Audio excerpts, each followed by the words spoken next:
This episode comes with a content warning for shock, trauma, and briefly thinking someone has died. Thank you, and enjoy the show. Greetings and salutations, and welcome to Flintlocks and Fireballs, where a handful of mad actors will attempt to survive the treacherous waters of Dungeons and Dragons. I am your host and Dungeon Master Jason Phelps, and I am joined as ever by Robbie, all by myself Bellekom, Sam, Obama's elf, Burns, and Ellie, a lone bottle on a shelf, Sparrow. Oh. Bottle on a shelf. A lone bottle on a shelf. I'm hoping that I sang that badly enough that we're avoiding copyright problems. I think that's covered under parody. It was a parody. You changed the parody, lyrics. yes. Yeah, I saw the under parody. So actually what you're saying is I could have bothered to sing it well. Yes. Yes, Yeah. yes, you could. Similarly, had you done Obama's elf? How is Obama's elf these days? I mean, I understand never he's know. now in the White House and has recently been inaugurated. Ooh, Can we- topical. Can we use elf as an affectionate term for former vice president? Who knows? I think vice president should be called elves from now on. Yes. Yes. That's much more fun. Yes. But only after they've retired, baby. Yeah. Then they get Yes. to go and have a cosy mushroom house. You and like curly shoes. Especially now that that's... all Yeah. that I don't know if stuff. those have been legalised in certain parts of the US or not, but regardless. Just for the record, we were absolutely as happy as a lot of other people were to see Biden inaugurated. Oh, Jesus, yes. It was the biggest relief of Not, the year. not having another Just Trump in term case is it's your great. first episode and that Yeah. sounded ambiguous. Yeah. Like, No, I don't we know. love that. Yeah. We love not Trump. Not Yeah. Trump Yes. is our favourite. It's a low bar to clear, and I'm glad it's been cleared. Yeah. Yeah. So, speaking of brighter times ahead, it's time for us to cast our minds into the misty and obscure future and demand, future us, what messages from the present? It's me, Calendar, with messages from the present. I've been on one very big adventure, which is why you haven't seen me for a few episodes, or at all, because this is an audio medium. But before I tell you about my adventures, I have to tell you that this episode of Flintlocks and Fireballs is brought to you by you. Thank you very much to the crew members on the Flintlocks and Fireballs Patreon who help keep this ship sailing. There's a wealth of extra content and bonus features for patrons, including regular blog posts, extra stories narrated by the cast, artwork, and a monthly poll for the community to help design an element to go into the game. Currently, the patrons are voting on a creature, so you can check it out at patreon.com/Flintlocks and Fireballs, link in the description. We're also an affiliate of Zavvi, fine producers of nerdy garments and handy household items. Remember, you can click through the affiliate link in the description and use code FLINTLOCKS20 to take 20% off clothing and FLINTLOCKS10 to take 10% off not clothing. Once again, we're involved with the online group heist game Agent Venture, the most fun you can have on a Zoom call while keeping your shirt on. Pull off a heist, infiltrate a base, and save the world with only a laptop, an internet connection, and your socially distant friends. Check out the link in the description. And that's it for announcements this time. Back to you, Pastor Jason. Oh wait, my adventure! I started with... You may not know this, but Ellie and I actually play with like tiny little stuff. Well, not stuffed dolls, but like little. Are these crocheted? Yes, they Yeah. Yeah, crocheted Robbie made them. dolls of Fighty and Celestia next to the microphones. Yes. I have a Corzin one. They sit there and they watch us. Robbie made them for us, I think, maybe for Christmas once. Yeah. A couple of Yes. Christmases Yeah. ago, yeah. Yeah. Yeah, we all got them at the same time, so it must have been Christmas rather than somebody's birthday. They're the best thing. Speaking of birthdays, Corzin's has finished. And we're going to be picking up the morning after. Boo! The morning after the nightmares. It's time to begin Flintlocks and Fireballs. Our land stands on the sabre's edge. Our cities are a powder keg. Brother chains, brother, no one's free. A life on land is short, you'll see. So gather your muskets, gather your spears, we'll plunder the shores of Calcinea. No kraken, storm or spell we fear, so come and sail with us, my dear. Previously on Flintlocks and Fireballs, Corzin Horhace had a birthday. Also, there was a whole, battle fought to avoid a horde of undead crossing the River Hound, in which the defenders were victorious. The independence movement continues a few days longer, and the party were acclaimed heroes of the Hound.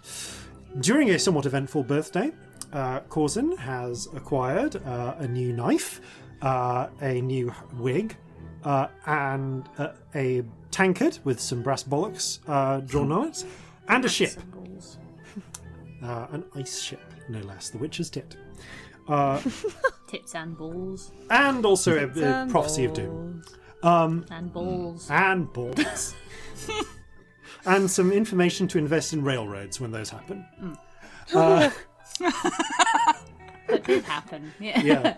Yeah, stock trading tips. If you get stock trading tips from your future timeline son, is it insider trading? Well, doesn't matter because those laws haven't been passed yet. But in the time of the robber rail barons, they will be, for very good reason. Yeah. Although, fun fact, prohibitions against members of government doing insider trading, at least in whatever Sunder becomes, won't be passed until the 1970s, leaving a huge gap open for exploitation of privileged information. That's terrifying. Oh yeah, in a certain country that will not be named, it was until very recently legal for senators to do insider trading. Well, that's terrifying. And then 2008 happened. But that's enough about our world. Back to the fantasy one. They don't listen for our world. Nor do we play for our world. God damn it. Yeah. Regent, damn it. Back to this world. So, stock option advice for the future to come notwithstanding, however. You set out on a midnight mission to retrieve a barge full of guns that was being smuggled via the West River downriver to Hickory Island. You were ultimately successful, evading the scouts and patrols along the way and getting a little time to know Lady Grace, one of the Bell founders, a little better, as well as some of her goals. She, her bodyguard Vivienne Sancti, and a small cadre of soldiers accompanied you downstream, along with the ill-fated Tillerman Talbot. Oh. Along the way, you discovered a hole, a portal that had opened into the Dreamfold, fought the tailor with his big shears and red legs, as well as a literal nightmare, and a creature that seemed to be composed entirely of mouths and eyes. Yay! Eep. Yay! Where the Tillerman met his fate. One impromptu burial of the cremation of the remains later, you made your way back to the city. It is dawn, the 16th of Falling Leaves, 1798. You've successfully brought the barge to the edge of Hickory Island, where, as you disembark, Chelsea, the riflewoman you know, and saved, as well as a team of other militia, are busy unloading crates from the barge itself. You can see that Lady Grace and Vivienne are remaining behind to help oversee and assist and ensure that this gets done as quickly as possible. Although, as you disembark, Lady Grace raises a hand. I will take a little time to arrange some lodgings here in the city for the meantime. I look forward to seeing you at the next council meeting. Yeah. Thank you. Also, we should have a chat. Of course. She inclines her head. Then returns to assisting with the unloading. The morning is yours for anything you wish to do, which may possibly involve just sleeping until 2 in the afternoon. Probably. Yeah, I have several, notes that I wrote down. I guess we can just have a chat about this while walking back to the Kraken's Bane, a couple of things. Yeah. But does anyone else have anything? Like how we're doing? Not particularly. You've got like a 5-minute walk across Bakery Island, so... Yeah. We've got lots of people we need to talk to. Yeah. I did have a horrible thought Oh dear. of the thing that we could do. What? The Reaver lady. Yeah. Yeah. If it is in fact the same person in both of those visions, and it was an elf with red hair, and all of these visions are weirdly significant because of, time or whatever. Yeah. It's almost like someone's writing a story and we're all, in it. It's really weird. So this is the Nah, truth I want to word. Some of the things that happen are just... You wouldn't write that nonsense. No, This is definitely all one Norrit tale. One really long Norrit tale. It's going to take Sam so long to record that. Oh wow, yes, yeah. What are we at? Have we hit that's what we're building 500 up hours to. yet? We're building up to a second podcast, which is just Norrit Yeah. telling the whole story and being everyone. But the thing is, it does occur to me that we have both a description and a name.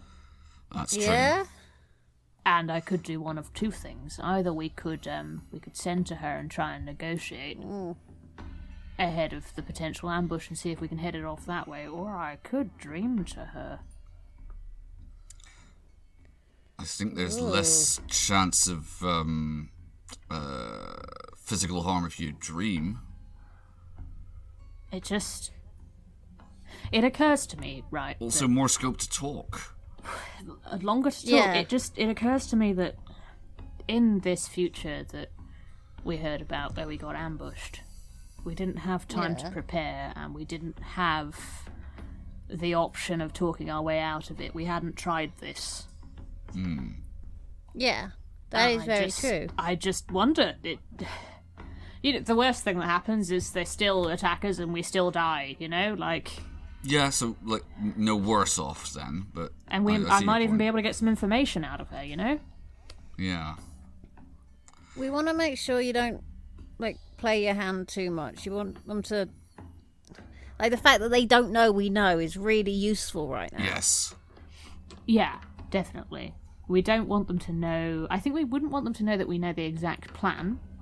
Yeah. But I think I could say something like, we have reason to think you're out to get us in some way. Yeah. Or actually, from what little we've been able to determine thus far, they do seem to have an interest in anyone else who has an eye. It could be, literally nothing other than that. I don't for a second think it's only that, but it would be reason enough to suspect people were after us. That could be a good play, though. Yeah. We have an Eye of the Storm. Swaps have happened. Yep. She knows I have an Eye of the Storm by now. That's not a shock. And it's not going to be a shock that I know that she has one. Swaps have happened and you've been hostile. She might have swapped with you as well. That's something... Or any of us. Easily. Because we wouldn't know. Would we? Oh, I hate that. Ugh. Yeah, I think about it all the time.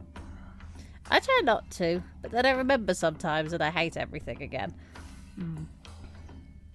But Well, the difference you is if keep we- coming up in the swaps could be a good reason to talk to someone, and a good Oh, reason yeah. to be like, why are you hostile towards us?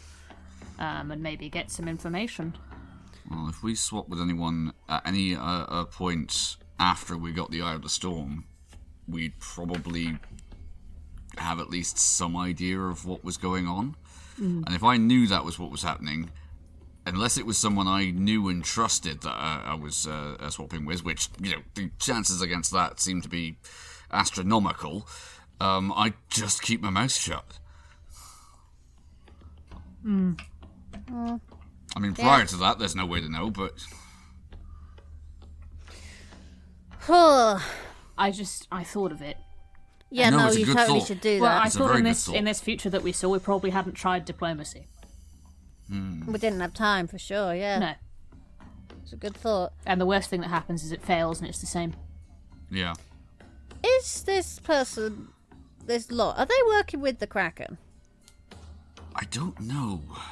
Because that's sort of my instinct. It feels like they are, and I don't know why I'm thinking that. It's a As good far reason as to I go can- up against us.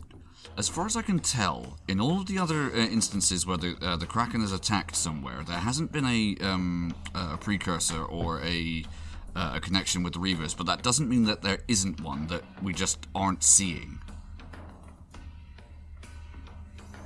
Yeah. I did have a thought on similar lines after what you were discussing last night. Would now be a good time to check in with your informant with the Ebon Guard. Find out where they are, what they're Potentially. doing. I mean, I'll be honest, I was thinking of next time we have time meeting up with Lady Grace and talking to her about, elf things. But also, at some point I want to tell her everything about the Ebon Guard.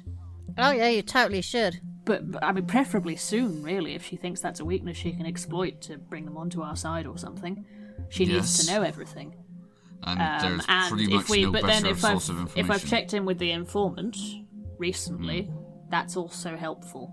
We don't. Yes. Did we know that Quilena was with the Ebon Guard? That's out of character. Did we know? I realised that I believe slid she's from the character travelling- voice. Did to she my not voice. have a detachment with her? She's travelling with Did a we not detachment. establish You that? do have that information. Okay.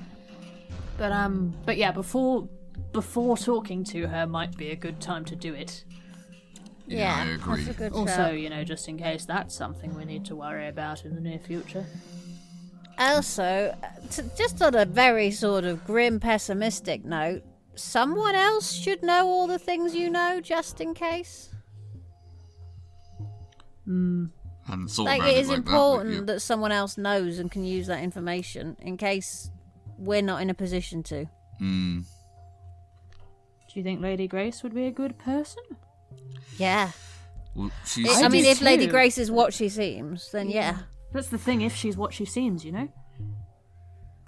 only you really can make a judgment call on that. But I would agree with Scamp that it doesn't hurt to have more people who know what you know and can use that.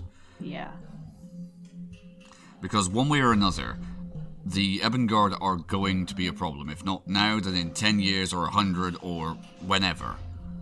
Also, say I or all of us did die. Someone's going to find the Eye of the Storm. Yeah. She is not the worst person I can think of. No, although,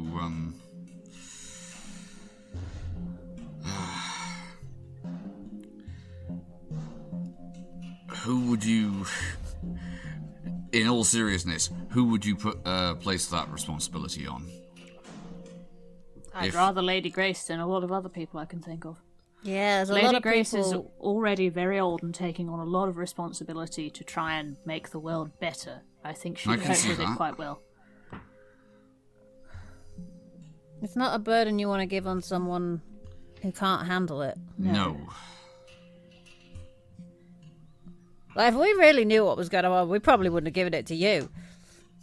Probably not. Although it's helped Yeah. in a lot And- of ways. It's also done a lot. I worry about you.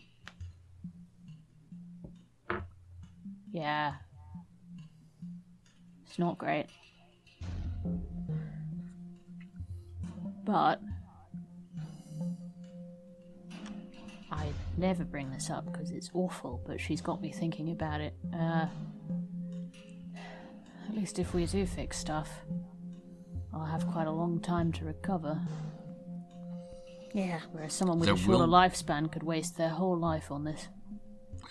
There will be a time where you can, I hope, leave it alone. And also, if it takes longer than one of your lifespans. Yeah, I think it probably is gonna. Sorry, but that don't want you to have that on you, but I don't. This is big. It is. I think you could. I think even with your lifespan, I have a horrible feeling you're going to spend your whole time trying to fix it, unless you can find someone to pass it on to one day. Yeah, I'll see how it goes. Also, there was Terry Tharte, who said that in order to save the world, you have to put it down. Well, I figured that, after a certain point, you do more harm by messing with things than you do, solving it. Yeah. I'd be scared of putting it down. Yeah, not knowing. It's the reason that I look at Corzin that you're not automatically dying in that battle.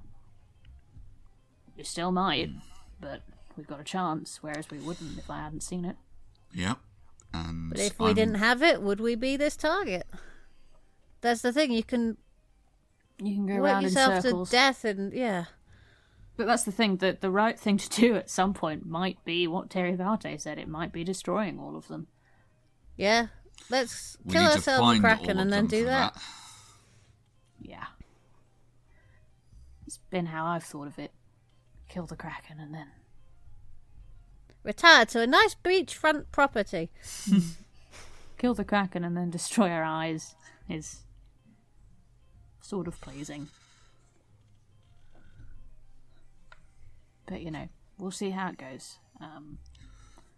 I really don't like talking about the fact that I'm going to live longer than either of you, but it's totally a thing. I mean, if you live to your natural lifespan, yes, but let's not discount your stupidity. I could, Also- bash my head on a cupboard standing up too quickly and go before either of you. Also, if travelling with the two of you for the last, over a year now has taught me anything, it's never take anything for granted. Oh, I'm not taking my lifespan for granted at all, don't get me wrong. Nearly died at 2 a.m. today. Yesterday now. We're in the next day. Dawn's happening. Look at the sun. But... if all goes well, that's how it'll go. Which is another reason that I need to talk to her. Yeah. All right. It's a dry, chilly morning. Not a wisp of wind. I wasn't brought up with people who have friends with short lifespans. I don't have advice. No, I don't suppose you would have done. Ooh. But I think she'll be good to talk to, and also I think it will give us a metric of how much we can trust her. Yeah. That's not a bad thought. It would be good to know.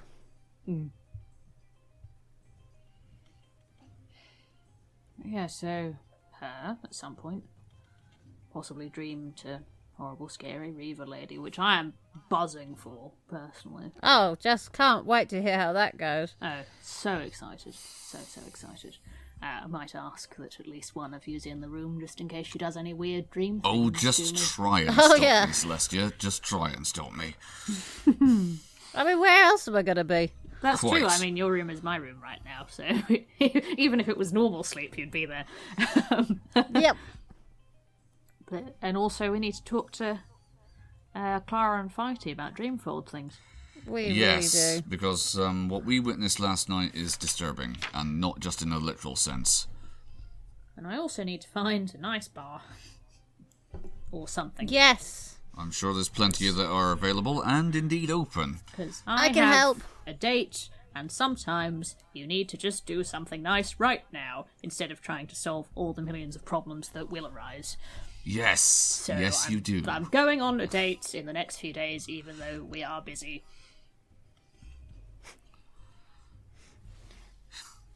I'm proud of you, Celestia. Thank you. I suppose I am sometimes too. Corzin smiles.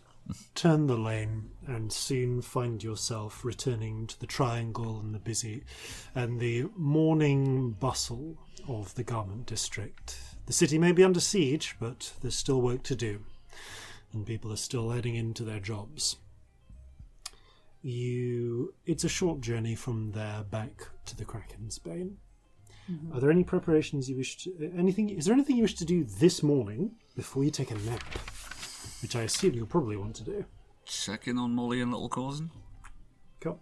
As you're rowed back to the Kraken's Bane, where you find that you sort of crack open the door a little, and you find that both and check in on the little Corzin's room, as well as your wife, who is snoring cheerfully away. Oh, she stirs a little as the door opens. Actually, cracks open an eye and then closes it and returns to slumber.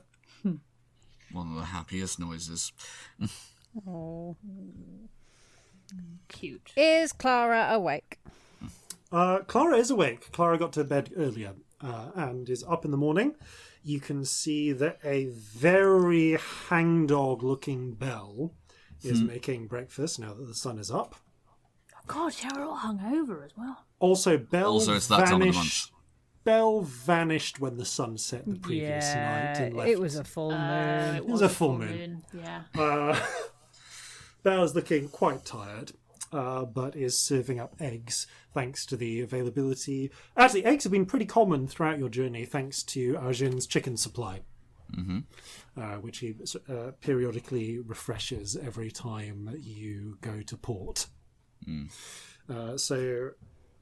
Although little Corzin is sleeping in because he stayed up a little bit later, Clara, who is used to early rising, is having a breakfast of eggs and essentially eggs and oatmeal. Nice. And looks up as you come in. Good morning. Hello.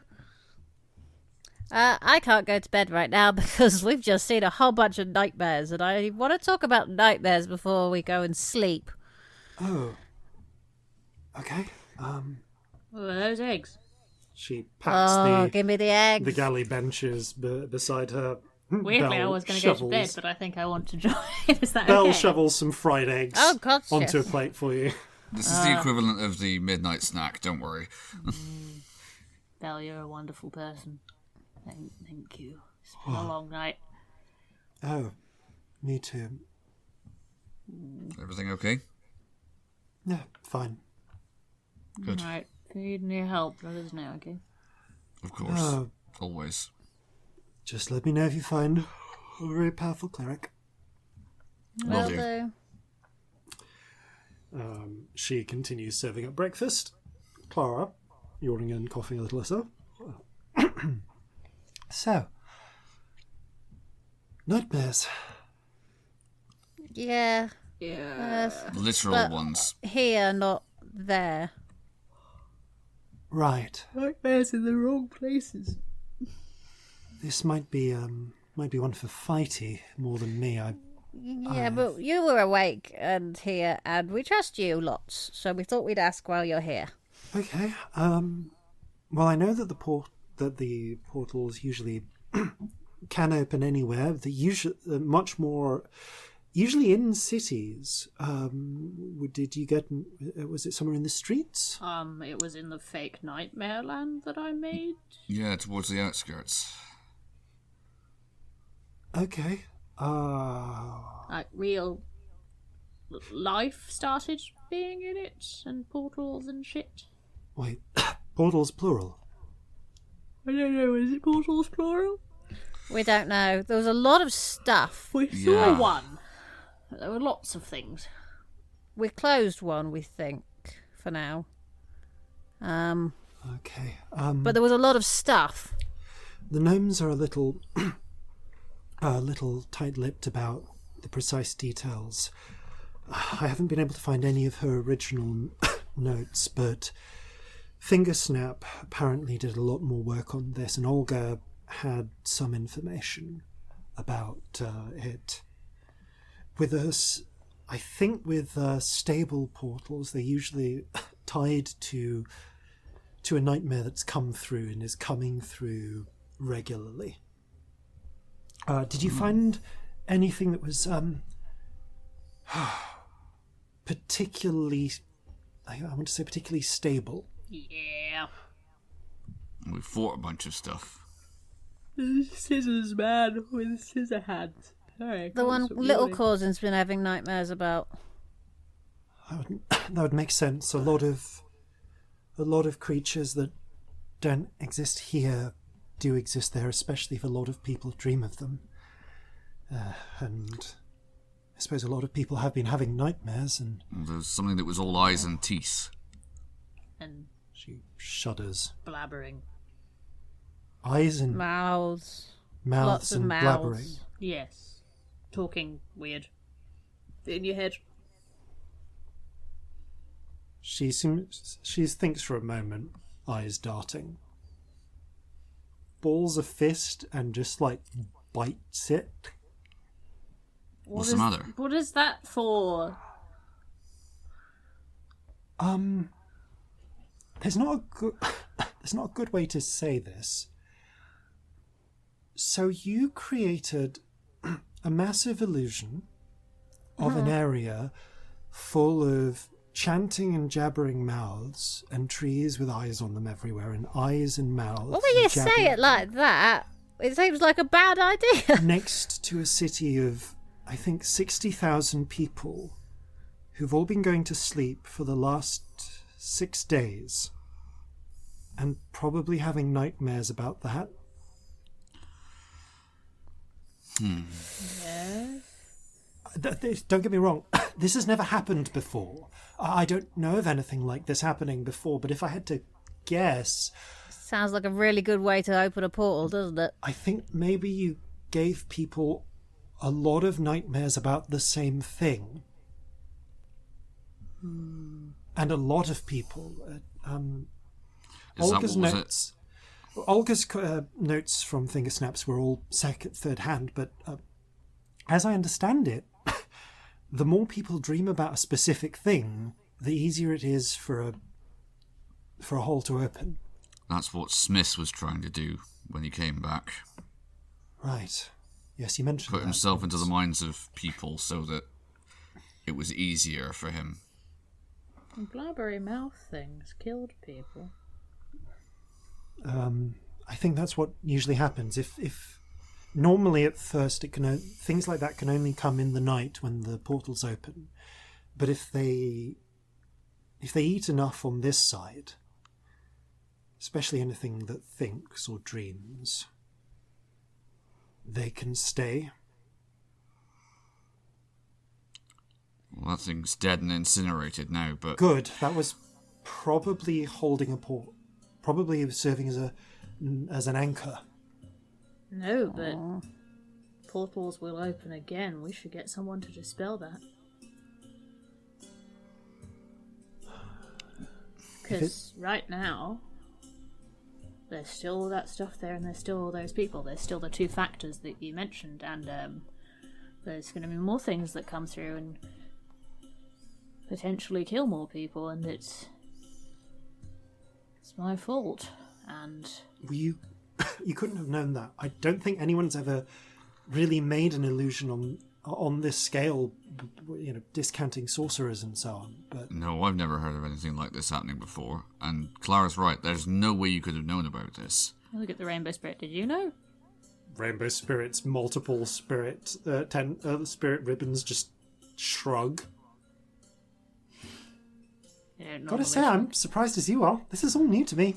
That was very reminiscent of you, he says to the octopus. Octopus choosing this. Can't say I know for sure. Doesn't seem surprising, but Well, the two of you have been hanging around for a while. Doop.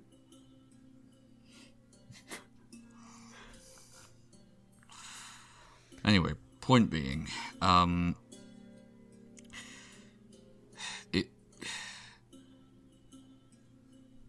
if you dispel this, we've got a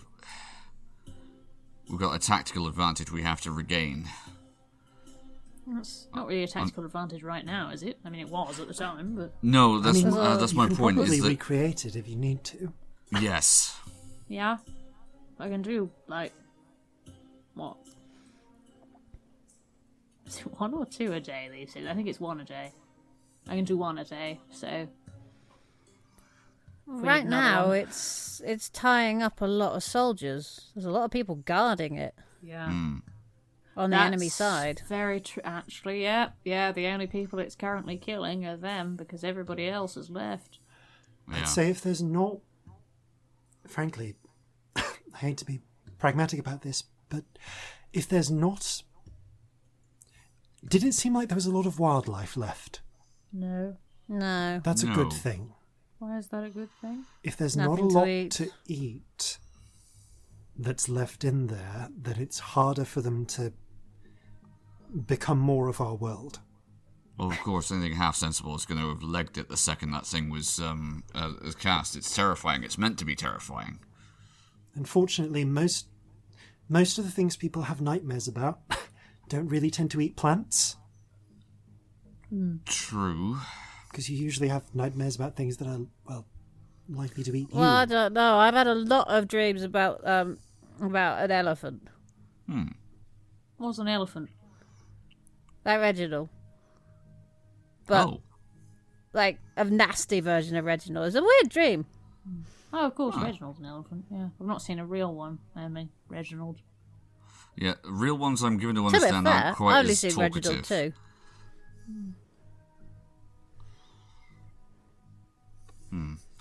Weird. I'm feeling very guilty about that boatman and his family. Well... There's a lot of people who have died and we've not managed to save. Yeah. Like that. That was a horrible thing, but I don't think you can take that on yourself. If I do, I'll pop, so maybe best not. For a fact, but also because, like we say, there is literally no way you could have known. I know, it feels like an ignorance killing, you know? It's awful. No, it wouldn't. The thing is, this was a dangerous mission. We were lucky that we didn't get seen by guards. It could have as easily been death by soldier. Yes. True. Yes, maybe you're somewhat responsible for these things coming into existence. But no But more you're not responsible responsible than, for what they do. and no more responsible than I am for not being able to save him. I was right there, and Yeah, it got exactly. me. None of us moved fast enough to stop it. True. Oh, sorry, it's just a lot. Please, I understand. Please, I know it's hard, but don't take this on yourself. It's hard when your magic does things you're not expecting. Yeah, Yeah. you understand that. I get that. I nearly killed you once. You did. With a fireball, I remember. Well, I don't Yeah. remember. I was If basically I'd been 10 feet unconscious, you told forward, me you'd have been afterwards. dead. Yeah. And I did burn Corzin rather a lot. Yeah. I got better, though. He did get better. Down a few arm hairs, but they grow back. Magic's complicated. It is. It's And scary. yeah, it does things we don't expect, and we need to take responsibility for that. But that doesn't mean you should wallow in guilt over it. No, It's not gonna There's a help. difference between... that helps nobody. Yeah, responsibility is not the same as guilt. Yeah. Or feeling guilty. Feeling guilty doesn't help anyone. No, for now we leave it and we think more next time. Funnily enough, I learned that in a very real and palpable way when I first became a parent, and since I've become a captain. Mm-hmm.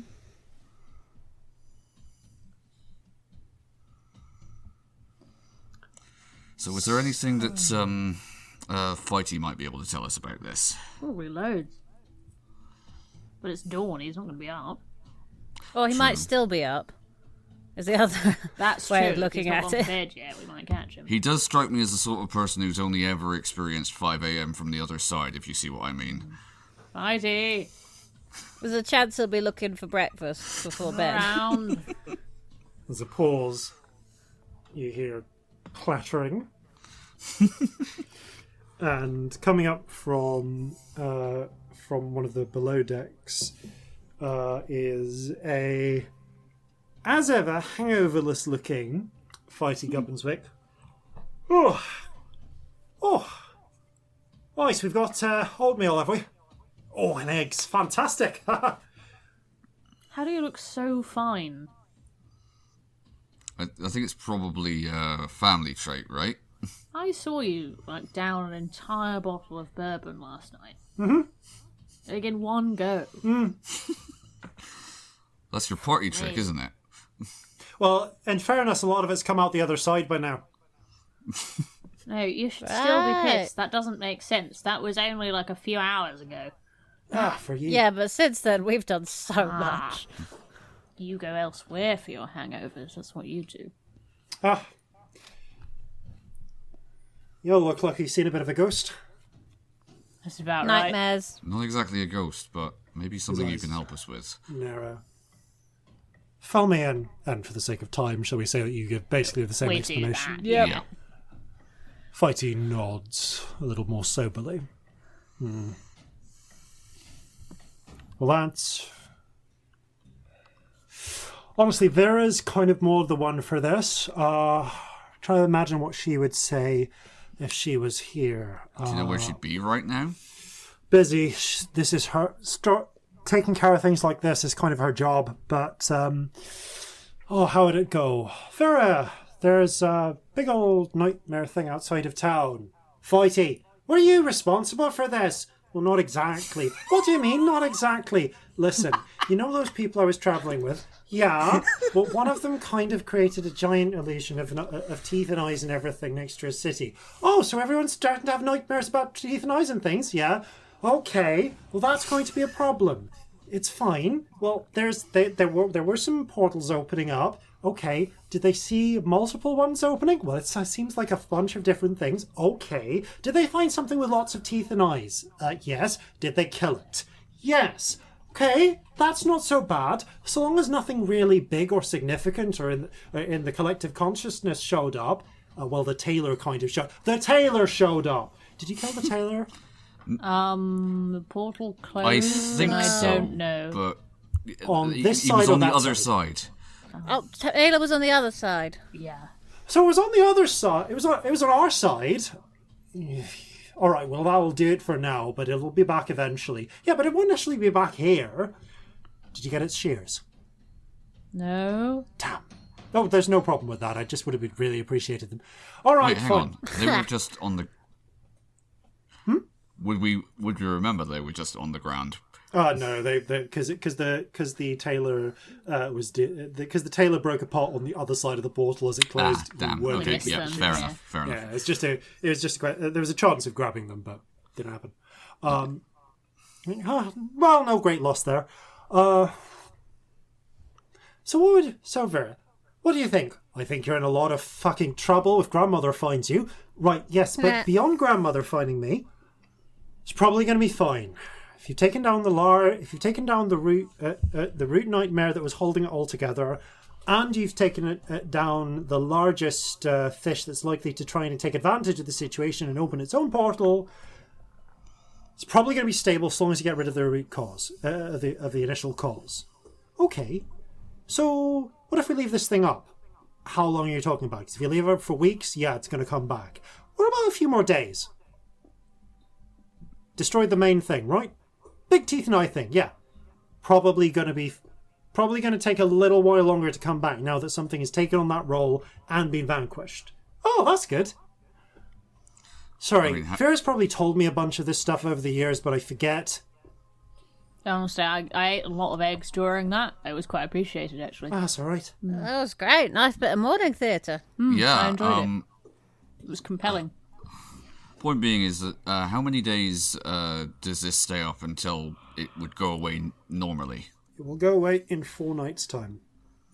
Actually, 3 nights' time, because it will go away on the 20th. So 16th, 17th, 18th, 19th. Sorry, 4 nights. We have Right. 4 more? Right, okay. Okay. So, provided that it isn't brought back in the same form after that, we may actually be in a not too bad situation here.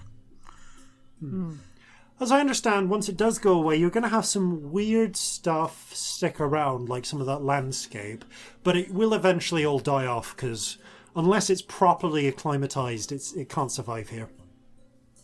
Right, well, something to keep an eye on then.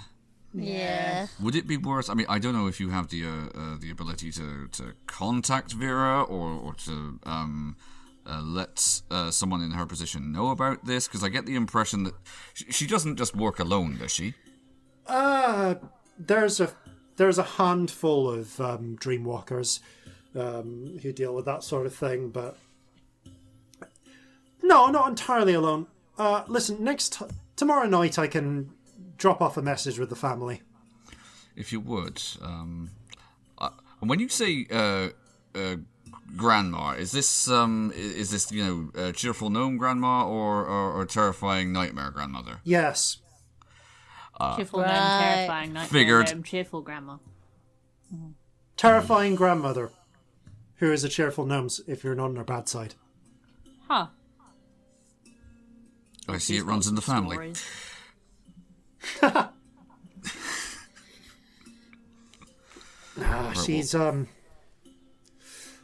She's a lot. Absolute demon with a needle though. Oh, in the tailoring business as well, then. Oh, not just stabbing Family people in business. the eye business. Cool. Yeah, And tattooing. tailors. Does tattoos as well. Ooh. Interesting. Tattoos sound fun. I might want to meet her at some point. That'd be interesting. Does she do many house calls? No, she's been back home too long. Can't really leave for a long can't. time. I see. Are they magical dream foldy tattoos? Yeah, Vera's got one. You probably saw. Oh yeah, the one on the side of her head. Cool. I did wonder where she had that done. Much more exciting than normal. I must have asked her at some point, but understandably at the time she was a bit tight-lipped about it. I suppose technically then you have done the clan a favour. What? Rolls his eyes. Alright, you get 1 free commission out of me. Really? Thank you very much, but is that how it works? Yeah. Ordinarily, grandmother had forced me to do it, but she's not here, and hopefully we can get her through this without her finding out until after I've already done it, so she won't make me do anything else, so... Still got some dream thread, or is that too difficult for a free commission? No, I can do that. Unless, Be a long unless overnight anybody job, else but I can do it. has anything they want making. I mean, it's not urgent that at all, so if anyone has anything else they want. Not that I can think of. Out of character clarification, the Witch's Tit has sails, doesn't it? It does. Made Right, of ice. Okay, Ice sails, yes. brilliant. Okay, yeah, that's the only thing I was thinking of. Like, no, I don't think I have anything specific at the moment, but thank you. Right, do you want to let me take a look at that thread? Yes. And Zandat takes the little egg, I think it's the little iron egg that you've got, or a little iron box. Yeah, it's an egg. You Little said iron it egg. was a little egg. Clicks it open, pulls out a little of the vibrant violet thread. Runs it between his fingers, sniffs it, puts a tongue on it.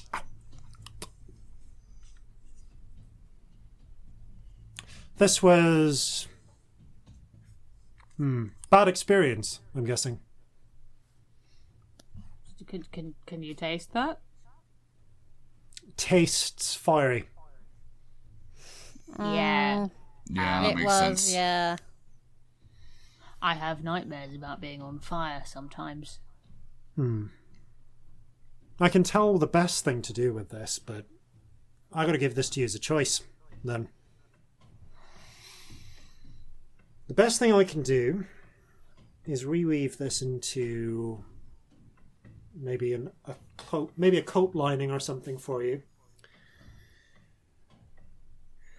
probably the best way, or maybe an undershirt or something along those lines. And it'll give you control over that nightmare after a fashion. What? You'd have... My guess would be it'll be something to do with fire. Won't know until it's done. It'll be at your command and to your advantage, but if I do that, it's something that you'll need to do. It's going to mean having to hold that fear. So it is a choice. In what sense? It will manifest. It'll have some... I can tell that I can do something passive with this, nice and easy. Or I could make it a little more active. But if that's the case, then when you activate it, it'll take some element of your nightmare, probably fire. It'll be under your control, but you will have to see it and face it. And that is up to you, whether you want that. Sounds like learning to swim after nearly drowning. It's not for everyone, and I'm not forcing that on you, but it is a choice you can have. Just do kind of like stares into the distance for a second, then looks back at him and goes, "You know what? Fuck Sabrina. Actually, yes, I want that." Right, hopefully. Should have it done for you in the morning. Okay, maybe something I can attach to the waistcoat you made me? Mm-hmm. Could you... So are you looking for like a full cloak lining or a waistcoat lining? I mean, I always wear the waistcoat. True, but you don't always wear the full coat. Yeah, warm sometimes. Alright, I can do basically an inner cushioning for the waistcoat. Cool. Could you do some cool embroidery on the waistcoat? Yeah, I can take some of the thread. Nice purple thread. It's a pretty colour. No, that's fair enough. Oh, I'm going to need the waistcoat overnight as well then. Yeah, sure. I've given the waistcoat. Alright, thank you very much. I mean, technically you can just give this to me at the end of the day if you really want, because I'm not going to be able to work on it until sundown. Oh, maybe I'll do that then. That makes sense, doesn't it? No worries. But I'll get started on the lining. If I don't catch you this evening, I'll get started on the lining. I remember your measurements, and I can always add the stitching when I've got access to your normal waistcoat. Thank you. I'm my favourite tailor. Damn straight I am. Now I'm going to have some more of these eggs. Good eggs. It's like that thing where you just get like a pan full of fried eggs. Yeah. It's the buffet fried egg pan.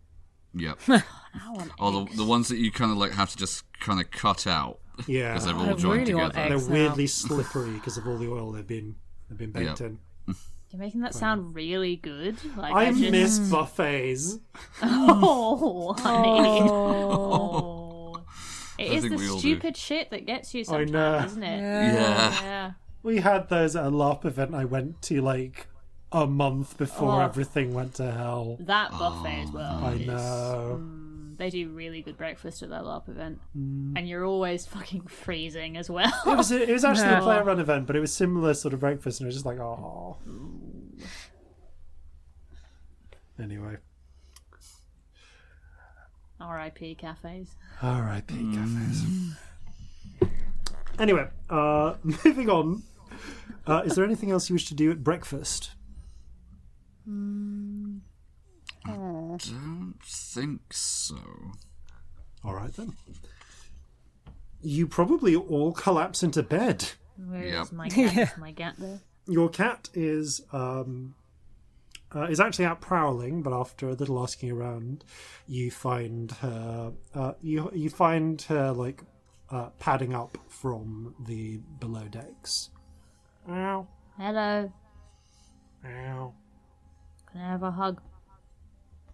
She pads it up and sort of brushes her body against your leg. Yay. I'm going to bed. Do you want to come? Or are you prowling? Are you doing prowling? She seems to think about this for a moment and then continues prowling. Okay, goodbye. You do eventually later. wait. Do you close the door entirely or leave it slightly ajar? I probably leave it a little ajar for the cat. Then when you wake up, the cat is in bed with you. Hello. Aww. I love her. How is Marjorie and Marjorie's curse? Marjorie and Jeffrey are both glad to get back to get some sleep. Is Marjorie, Jeffrey's new name Marjorie's curse? Because that works really well. She hates him so much. That's amazing. That's genius. But no, Marjorie just roosts up. Actually, it is taken to roosting up at the moment. Possibly just enjoying her wings again. Is not with you and is instead roosting up on the crow's nest. That's fair. Whether she's in a bit of a strop with you still, or just enjoying having wings again, it's hard to tell.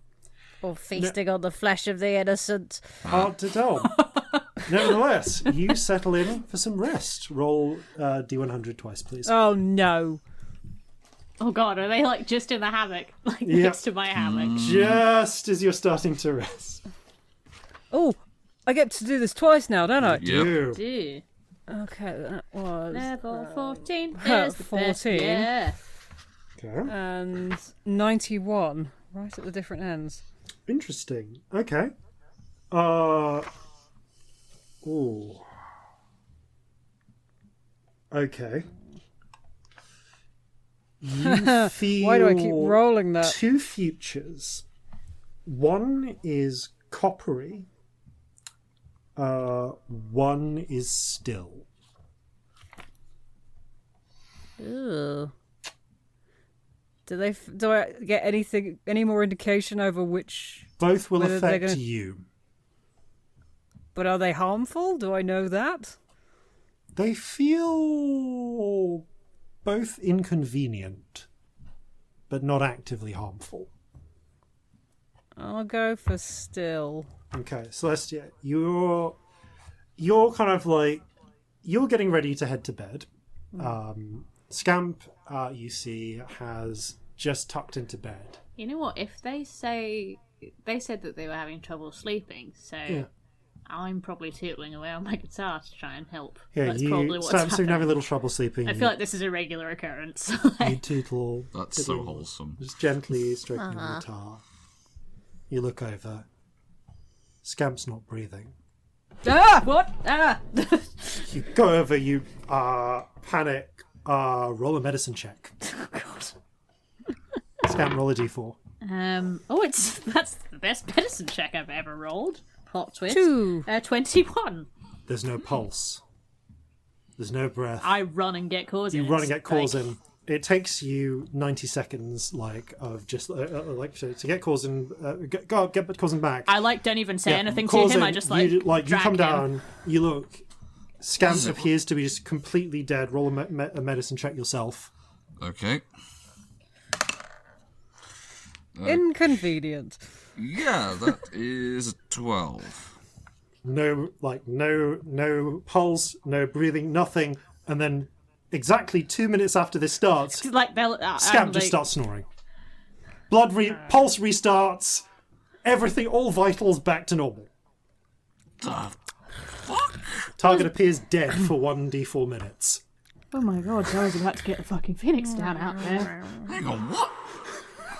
Why are you being so loud? Scamp, You know alright? what? We're not going to tell you, actually. Great. No, Did you Scamp, have funny are magic you- feelings? Yeah, it was a copper and then or still, and copper sounded hard and not bedtimey. Good night. But at least you didn't violently vomit blood everywhere. Corzin, I've got a bottle of whiskey. Do you want some? Yes. Thank you. I Medicinal think purposes. we go and sit and be in shock and drink together for a while. Your bedtime is delayed by 15 minutes as you just drink and process that. Come on. Longer than that to process. Thought friend was dead for 2 Your minutes. sleep is delayed by a good hour. Yeah, Corzin is going to be like looking over Scamp like every minute or so just to make sure their chest is still going up and down. Yeah, I think we both sit and just pass a bottle of whiskey between us and stare at them for like the first while. Well, that was fucked up, wasn't it? It was. I mean, I think one of their magic things could just permanently kill them. Like, is that a thing we need to start worrying about? Well, the whole thing is it wasn't permanent, was it? Like, they were definitely not breathing, and I couldn't find a pulse, but they came back. They were all like floppy and stuff. Like, I picked an arm up and dropped it, and it just dropped. Yeah. Okay.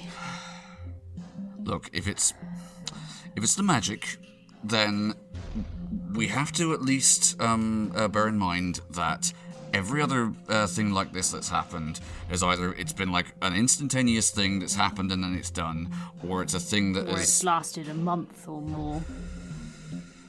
Could that last a month? Right, okay. How will we ever know if they're dead? What if they get that, but it lasts like weeks or something? This is horrifying. This is legitimately horrifying.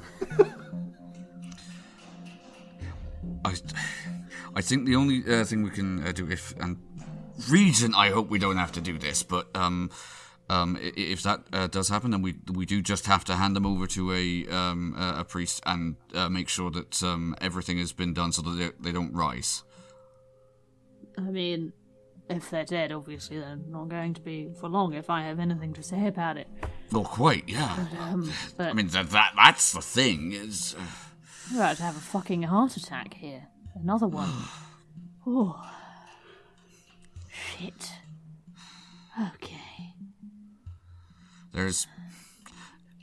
There's ways and means of reviving someone if they haven't been dead particularly long that don't involve magic. It's not usually as effective as the magic type, but it was like halfway what was through there. I mean, I don't know if it would work if it was something that was had been caused magically. This is a lesser problem, but how the fuck am I supposed to sleep now? A fair point. Do you want me to go and see if Arjun has something that isn't opium based?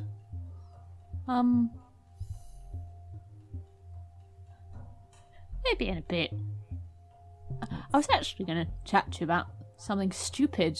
Well, so maybe please, I could do with the distraction myself now. Maybe this is a good time to try and calm us both down. Yeah?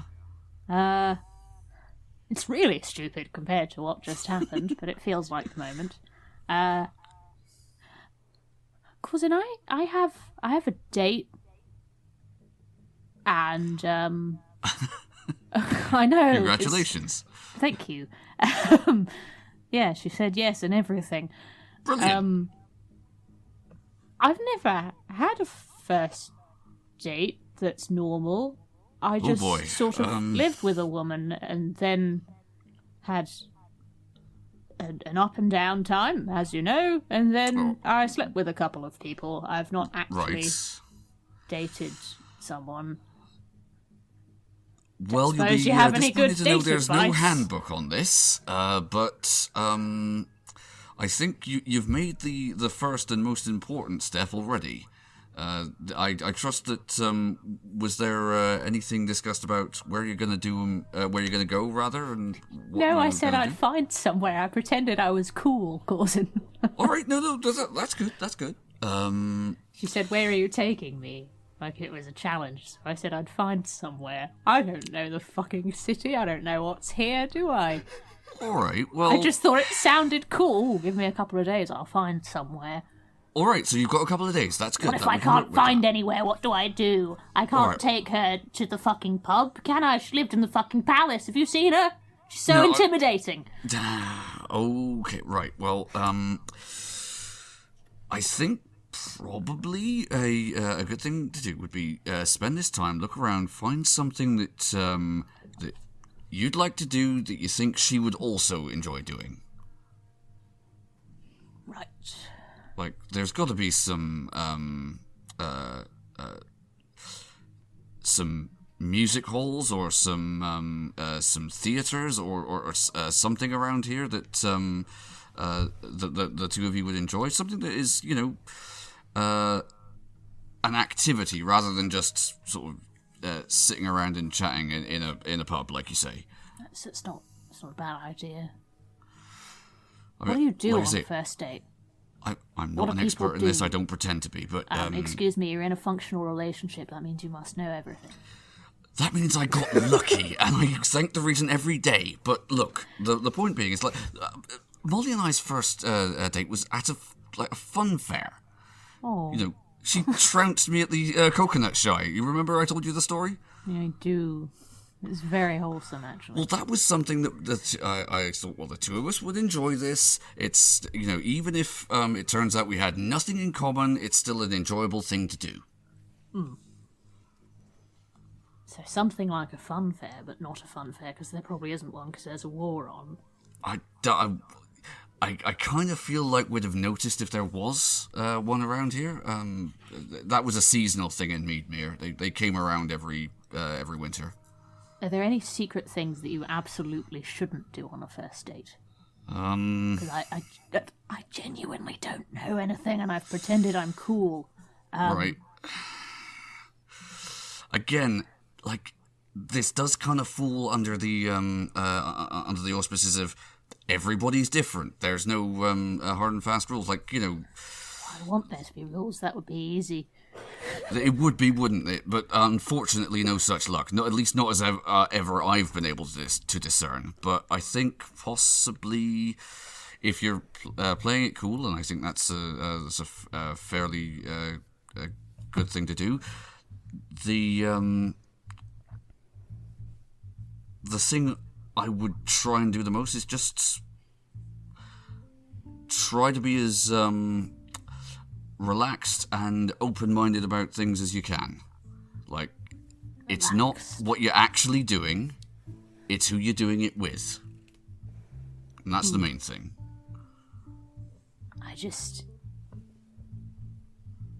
Yeah. I feel like she's the sort of person you should impress, Yeah, alright. Well, possibly a thing that the two of you have in common right now is that you're both in a relatively unfamiliar place, and so maybe play into that a little. Share that experience, because, she's not been here that long, you've not been here that long, you're on a voyage of discovery together. Okay, so something we can discover. Yes. Maybe, if you find somewhere that's, you haven't been before but looks interesting, invite her along. Even if it's terrible, it's an experience, and you can always just leave and go somewhere else. This is true. I don't know, it's scary. It is, but I think this is also a very much a situation where it's nothing ventured, nothing gained. You go, you see what happens, and at worst, I suppose you've got a story out of it, if nothing else. At least that was. What if she thinks I'm a classless, weird idiot? Somehow, I don't think she's going to come away with that impression if she has any sense whatsoever. No, but what if I was really, I don't know, on good form the other night, and she comes on a date with me, and she's like, "Oh fuck, what the fuck is this person?" It's so good that Scamp's asleep. Why do you think I had this chat just with Corzin? I'd be so unhelpful. This was not a chat that I was going to have with Scamp involved. It's a really good chippy. Take Jeffrey with you, it'll help. You fondly imagine Scamp saying. Celestia. We just hear Scamp murmur in their sleep. Hey, Jeffrey. Celestia, if it helps, yeah. I thought this so many times when I was first plucking up the courage to ask Molly out. Use the finger puppets. That would be a weird first date. True, but it's still a skill. Maybe it's something that you have in common. She has I can't do a puppet performance show for a background woman as as our first date. That's so weird, Corzin. No. Also, she that's does not like what I'm- beautiful fucking shadow puppets. Then there's me like, me, me, me, me, me. Like I don't feel cool next to her. No, all right, but my point being is that it's an area of shared interest and experience. Maybe there's another puppet theatre that we could go to. Something to talk about? Yes, maybe. If it's shit, it'll be funny. Yes. And that'll be something to discuss afterwards. That's true. Somewhere we can dance. Yeah. Also a good idea. She's I worse heard at this. dancing than I thought she'd be. It's great. She's so graceful. You get her on the dance floor, she's useless. It's wonderful. Ah. Well, that's something actually. If that's something if you're nervous, then do something that you have a fair amount of confidence with, like that. Well, and just take her out of her comfort zone. No, do something no. that I'm really good at and she's rubbish at. That feels No, mean. that's not what I mean. What I mean is, it's familiar Maybe have ground dancing for you. as an option. She seemed to have fun, even though she Yeah. wasn't very good at it. Most people do. Regardless of whether or not they're any good at it. I don't think she knows how much of a fucking dork I am. Like, I thought I was intrigued by her, and I fancied her a bit, and then we spent the evening the other day, and she was excellent, and it's a problem. Alright, now I'm gonna say something now that is possibly gonna seem crazy, but it is, at least in my experience, absolutely true. Alright, hit me. I'm ready. Alright. Every relationship I have ever had worth a damn, whether it be romantic or otherwise, has been based on some level with being vulnerable with them. And I know that that's like the most scariest thing in the world, and it doesn't ever really get any easier in the first instance. But there's times where if you do it and people notice that you're doing it, then they respond favorably. Because the truth is, that's how they feel a lot of the time. They want to be vulnerable with people, but there's all these many reasons that I don't need to go into why most people aren't most of the time. And that's the thing, is, it's about building trust, I suppose, at the end of the day. I mean, the point where I decided I was going to ask her out was when we were chatting on the beach. Yeah? We both said some slightly too honest things, so that tracks, actually. But also, look at what happened. You asked her out, and she said yes. So She did clearly say there's... So clearly there's a desire for this to go further. She mentioned a second date, actually. Get in.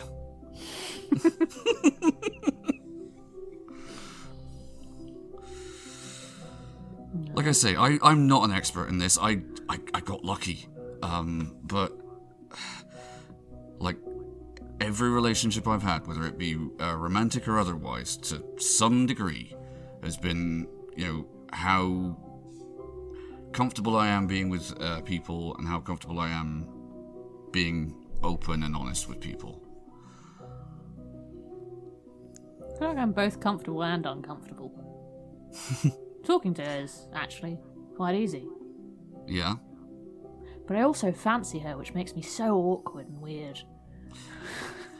Yeah, well, it's because you always feel like you got something to lose, don't you? Yeah, that's true. I don't know where it'll go. I hope it goes well.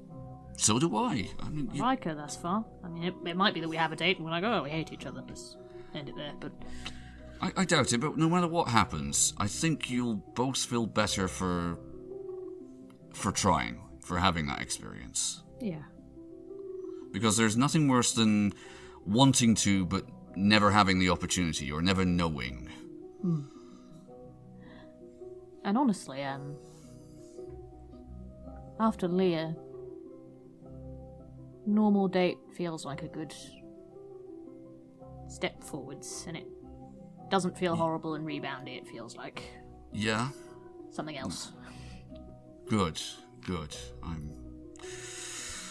As to that, I really have no real experience there, but No, I it's been think in you're one probably right. Perfect relationship, like forever, where you just love each other and you stare lovingly into each other's eyes for hours on end, hours and hours, and you're just perfect, and you have like an adorable little child together, and everything's fine. Well, no. There's plenty of time for that, and that is lovely. I won't deny it, but also it's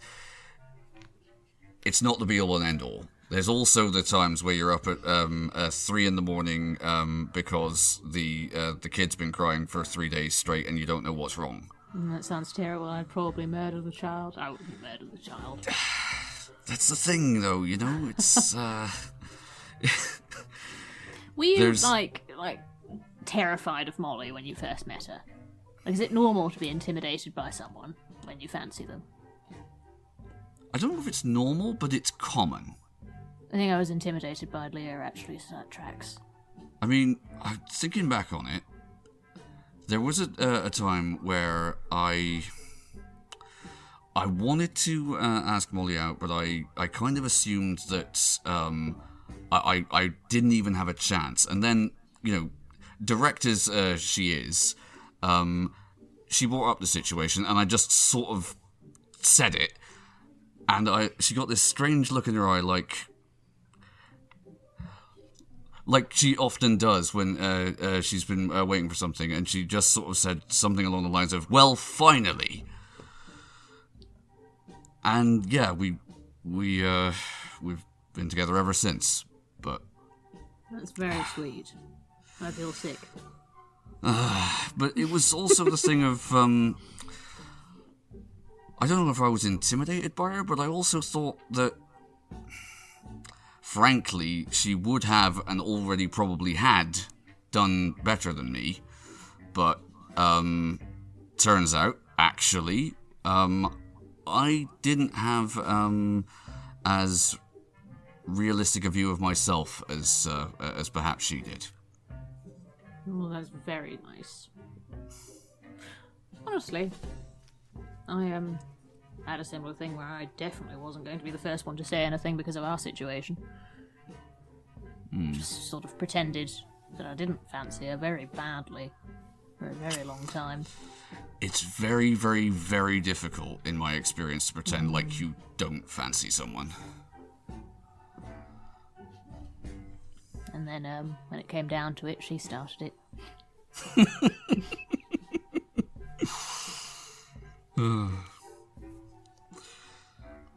Thanks. You're going to be fine, Celestia. I hope so. I have every confidence in you. Will you come looking for things with me? Of course. Anything I can do. Could do with another pair of eyes. Happily. Although, I think possibly the first thing both of us need to do is actually get some rest. Yeah, I feel like I'm dying. I think we've hit the point where the shock's worn off, and I'm crashing rapidly. The night's exertions suddenly feel very there. Yeah. And with that, the pair of you head back to your respective bunks or beds. I just flop over to the side. I'm already on mine. As if we weren't staring at Scamp for that whole conversation. Yeah. And you both get some rest. Do my spell slots. It is 2 p.m. Ah. You groggily come to, some of you with pets, some of you without. No, you're dead? What? Ah. Jeffrey! Okay, you're not dead. Oh, good. I was only slightly. I wasn't properly. Was it? You doesn't were matter. dead for 2 minutes. Not necessarily. You didn't have a pulse and you weren't breathing. What else does that mean? Dunno. Magic. Didn't feel dead. I think I'd know. Can I hug you? Yes. I was really worried you were dead. I'm sorry. I didn't mean to worry you. But the things Just didn't like feel... curls they over felt- onto your shoulder a little bit. I'm sorry, this, like, maybe throwing up the blood would have been better. Stormy takes blood? the warm spot you leave. I don't know, I just... Sometimes now there's a choice. And sometimes there isn't a good option, but I usually know if it's going to be really bad. But you Like- didn't get a sense that you'd be dead for a bit. I didn't get a sense that it would be a world-changing for me. Suppose it wasn't, but it was really awful. Yeah, I guess the direct consequences were fine. The indirect ones may have been a little more far-reaching than I predicted. I'm sorry for the trauma. It's okay. Just got more of a hangover this morning than I had planned to. Morning, afternoon, one of them. Just in the distance. Let's go get more breakfast. Yes. Like halflings, another breakfast, second breakfast, that's what they call it, not another breakfast. You are in fact That'd be a time for much worse name. twosies, because the galley does run a halfling meal system. It would honestly make sense when you have shifts on a boat. It really does. We want eggs. Unfortunately, More eggs. you are past egg time, and Oh. twosies is currently... for the most part, bread and butter, but there is some hard cheese, and Boo. there is a now somewhat there's a sort of dip made with onions and potatoes. Boo. But cheese. This isn't eggs. Let's go find eggs. Should we go and find eggs? Yeah, let's go get Corzin and find... Go Wait, then. should we Oh, be wait, doing no, stuff you today? have to go to him before you shout, I remember that now. We should probably do something sensible today. What do we need to do? We need to check in with the council. That's the big one. We need to dream to Reaver Lady. More. Yeah. And we need to find somewhere I can have a date.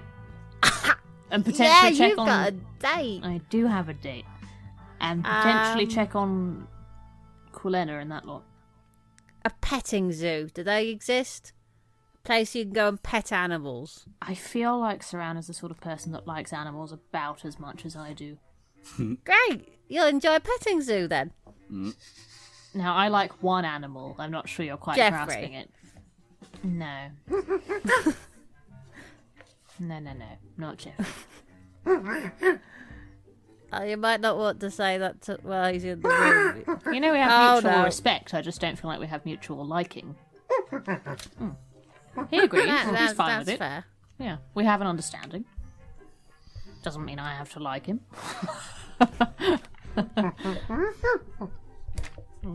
Quite right. But Got onto the deck by this point, up above. Marjorie! Marjorie flies down. oh God, so why did you turn her into something that makes that noise? It's awful. Right next Because to you it now. makes that noise. Ah, She's amazing. I got really drunk when you were dead yesterday, and now I have a hangover, and I blame you. Oh, you totally should. Yes, it's your fault. It is entirely my fault. Yes, you're so mean. Yes, I put all that alcohol in your system. What You a terrible did. thing to do to a You're person. a bad friend. Scamp's dead scare courtesy of Table Fables. That's the point. Should I be rolling a Constitution check for that? If you want, sure. Let's see how busted you are. Okay. Well, Well, not I have fast. resistance to poison, so Yeah, you got resistance, so with advantage. okay. That is 15. Yeah, you're fine. You got like like a dry mouth, but otherwise you're good. All right. I assume I've got up and rejoined the. You're in the We like process of scratch at your door. yeah, you're in the process of finishing up getting dressed when you hear that Go from then. outside. Right, that'll be done then. Go then. We got things to do. Things. Things. Things. It's about twosies, right? We've had Yeah, but we want You eggs. can have twosies. We were gonna find eggs. All right. Got a craving. Also do some sensible stuff. Oh, yeah. and maybe find somewhere Mostly fun for a eggs. date. But eggs first. Eggs. Okay. Do you think there's a restaurant that just does eggs? An egg-stront. I hope so. Egg-stront. Well, I think I found out what I'm doing in my old age. I think Starting there a is. small I'm trying to remember business. where it is. I've been to a restaurant that only serves omelettes. What? Wow. I think it was in Hull. That weirdly tracks, That, actually. I was just thinking that, yeah. Huh. I might have to Google it. Continue. Yeah, carry on. Regardless. Was it called the Egg-stront? Because it should be. Okay, so if you want to head out for an egg-stront, do you want to... I think it's just called the omelette by the look of it. Yeah. But Do you it want to does blend exist. that with your search for bars and restaurants? That feels like the right thing, doesn't it? Okay. Yeah. Even like if we have like an egg stop and we look for If stuff. we combine eggs with meeting the council, they're going to be really annoyed with us. Like we just sat also, there we're with getting some like ever hard-boiled closer eggs. to the break, so yeah. it feels Just- like just eggs give will take me- less time than Give council. me an investigation check. Shall I do one with advantage? Yeah. Yeah, we'll assist you. Is this an investigation for eggs or dates? Yes. Okay. Oh god, I dropped one. Sorry, hang on. Oh, it's good. It's very good. That is a 24. Okay, 24. So you pretty much immediately find a stall in, like, you pretty much immediately find a stall in the triangle that will do you, hot eggs in a bun. I'm hungover. I can smell eggs from here. Yeah. There. Comes with Eggs. a bit, for a little bit extra, you can get bacon as well. Are we So- just going to cafes in D&D because we can't in real life? Yes. Yes. They also do you. For. I'm just thinking for the three of you. Yeah. For half a silver, so 5 coppers, they will do each of you a fried egg bun with bacon and a coffee. Done. You have to bring your own cup, mug, but you have your own cups. Yep. I will Corzin buy will have them his and I will have flagon. Scamp's coffee. Yeah. That's what's Pours happening. you black coffee from a pot they've got. I'll have chocolate, because I have chocolate with me. Yep. You just make your own. Because we slept through dawn. So. It's a pretty honestly, it's a pretty solid egg and bacon sandwich. It's probably not the highest cuisine, although you're about to find some places with high cuisine. But frankly, it's just right for that hangover to hit the hangover point, though. It's weirdly not. It's not great, but it's perfect hangover food. You don't want great food when you're hungover. Yeah. Let's be you want honest. Satisfying Grease and food. stodge. Oh, and greasy stodge this is. That sounds so good. It's the 4 main food groups, like the salt, the fats, the burnt crunchy bits, and Eggs. Yes. And Yes. coffee. So, Coffee's food. as you kind of wake up with your coffees in hand, or your hot chocolates in hand, Coffee as is the case may be, obviously not food. you're able to look around, and with 24, I'm going to give you 4 options of restaurants and bars you can choose from. And you can investigate each of these in turn and get a feel for them. So, yeah, we're going to be into so I'm going to say you actually ask the egg seller, who is, because fuck it, cast of snowflakes. Yes. There we go. Egbert Ulwich. Yes. Their name's Egg. Amazing. Brilliant. A bald, fat, mustachioed halfling. He is egg-shaped. It's just Humpty Dumpty, isn't it? It's freaking I Humpty love- Dumpty. Humpty Dumpty, if it's the mustache from, weirdly, I'm thinking Big Brother in 1984, but like that.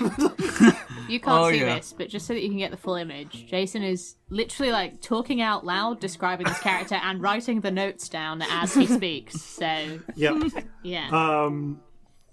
So Egbert, kind of while serving you up your eggs in a bun as you're men talking to each other, goes, "Sounds like you're looking for some nice places to eat." Yes. Yeah. I've got a date. You look knowing. Do you know places for dates? I do know a few places here, indeed. So, You look like you get depends lots what of sort of dates. thing you're after. Here you go. You can have yours. You want to say you want me to give the coffee to the tall one? Okay. Yeah. Yes. Pours you extra coffee in place coffee. of Scamps. Okay, well, if you're looking for more of a restaurant, pretty fine place local will be the Gilded Fish. Remember, go around the front, round back is the brothel, so that's a separate one. We've been there. We know We that have one. been there. Yeah. That was Also, a decent one. Probably shouldn't take somebody to a brothel on your first date. That would Well, be No, that's but why the you want to fish go place around the was front. Depends on your first date, but probably not for your first date. That might be third date material. Depends what you're into. Now, What's your name? my name's Egbert Aldrich. And so your name's Egg. Mm-hmm. Your name's Egg, and good you serve reason. the eggs. I do eggs in the morning. At night, I do fried meat in a bun. But I've recently been told that there's this new thing called wieners, and I'm thinking about getting into that. If I can Oh, would get you some. like one?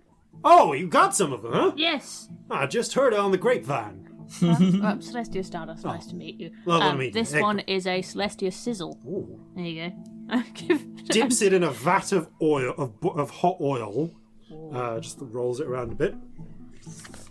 Snips it in two with a knife. Puts half in an extra bun for you, half in a bun for him. Oh, Looks right. Oh, spicy. not all of them are spicy. I like it. That's not one way of to make it a corn dog. Warburtittle's wieners. Warbadiddle. Yeah, Nice. enterprising man. Well, I have to see if I can get an order in on that stuff. It's not great, but it's Moorish. Oh yeah, every time you have one, you want 5.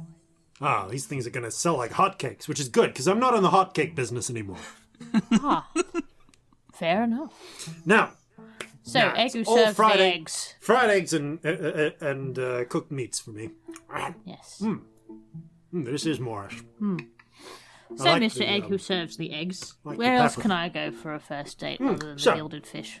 Gilded fish is good if you want table service, and you like seafood. Otherwise, there's a nice place in the west quarter, Woley's Tea House. If you like your Rowley's Tea House. Woley. Woley. That's the lady. That's the lady who at least founded it. It's good, decent if you like Hongwanese food. And That could be good. also there's tea. Then we've got if you're looking for more of a sort of rootin' and tootin' in time, I might suggest Jim Diamond's Bar and Barbecue over in Bow. Okay. What does a rooting tooting time mean?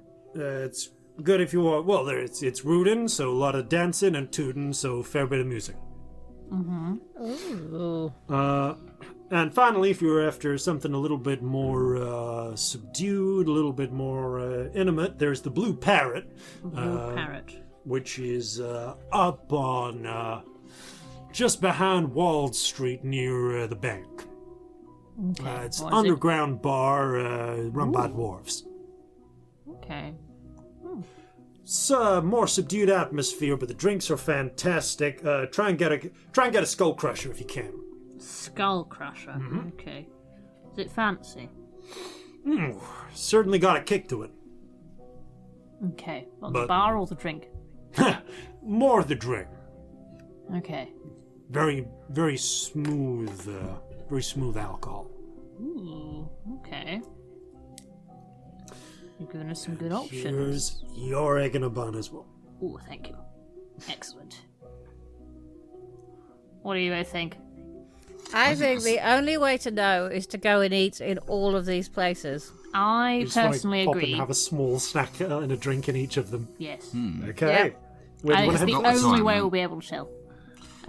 Should we just do them in order? Should we go to the Okay. Yeah. Gilded Fish? Closest one is in fact the should Gilded we Fish. maybe look at a map and work out which is a sensible order? Yeah, let's try and do them like in order of how far away they are. Okay, technically it might be slightly quicker to go Worley's because you're near the west west districts now. We've become a pandemic parody. We're playing D&D and we're just like, should we go to several restaurants with our friends?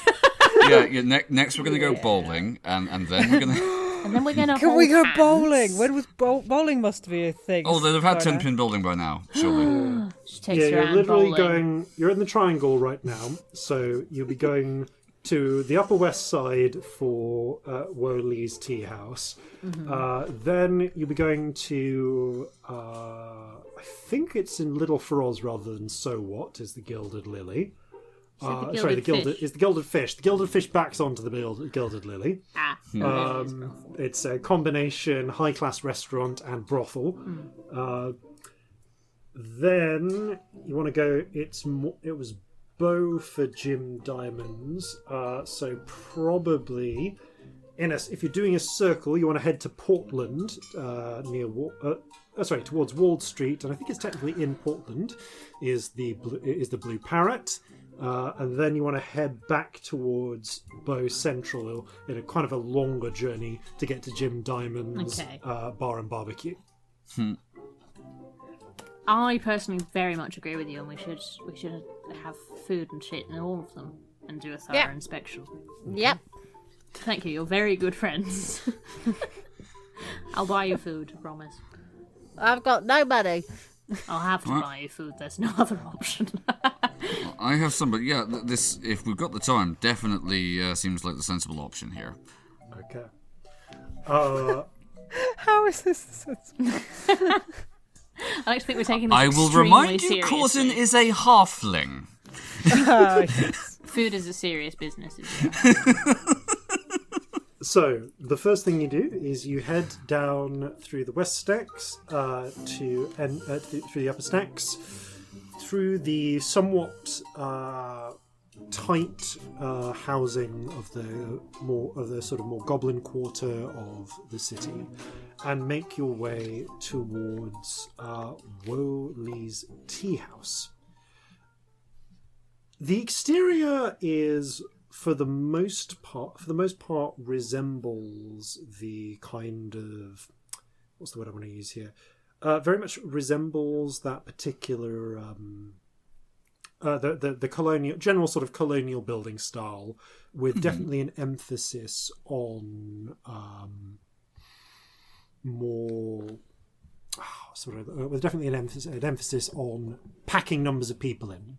Yeah. However, it looks as though the entire lower part of this has been bought out by Wolee, and the front, and someone has put onto the front a more kind of classical Tang Haldanic style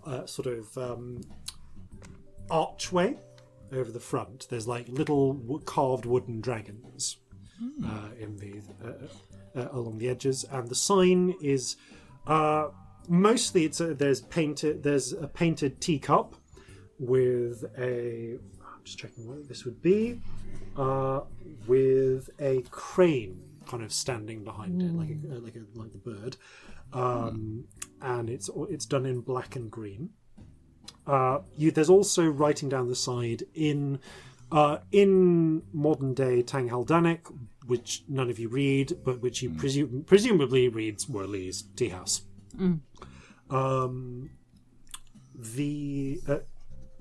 You are as you kind of head in, and you can see that the interior is set up with a mixture of private booths off to one side, and a sort of more open areas with lots of low tables, and a mixture of seating and cushions. The furniture, by and large, looks to be of cheaper materials, well made, and dyed or painted or varnished to give the appearance of being more valuable than they are. So there's a lot of pine scumbled to look like oak, heavily varnished and polished to make it look classier. And this is very much reflected in the staff, who are wearing what is definitely cotton clothing, but carefully stitched to give the appearance of something closer to silk. You can see there's lots of the current clientele here is almost entirely goblins, hobgoblins, and bugbears. There are one or two halflings in a corner who are just sipping some tea and like chatting among themselves. You do turn a few heads when the three of you enter. Look more than usual. Roll an insight check. Ooh, can I? All of us Yes, do you it. can. All of you can. 19. 8. Great. 11. 19, 11, and Corzin? 8. Yeah, I mean, Scamp, Corzin, you're both used at this point to Celestia turning eyes and to all three of you turning eyes. Celestia, there you get a sense that a lot of people are looking with curiosity at at Scamp. Many of them haven't seen tieflings before. At least, and then certainly up until recently, not common in New Mark. Corzin gets kind of like a second look at most. You get a mixture of interest, confusion, and in some cases there's a slight edge, especially amongst some of the older goblins. That seems fair enough.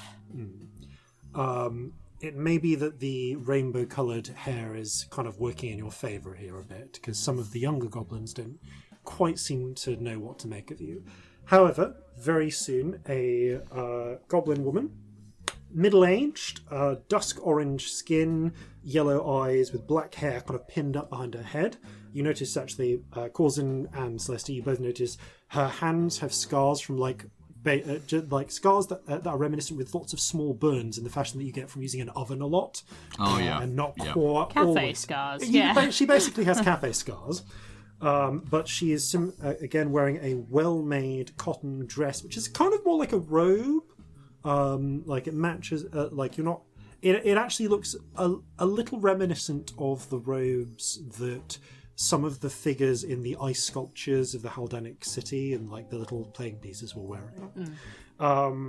Definitely cotton, but well-made and dyed black with green tea plants and cranes woven on. In green fabric on the black. She arrives and puts on a smile upon seeing the three of you. Welcome to Wo Li's tea house. I am Wo Shu. Would you care for a private booth? Yes, please. Why not? Thank you. That sounds lovely. Celestia, with your insight score, you get the feeling that she is trying to get you into a private booth. Perhaps slightly out of sight of the regulars. I entirely cooperate, yeah.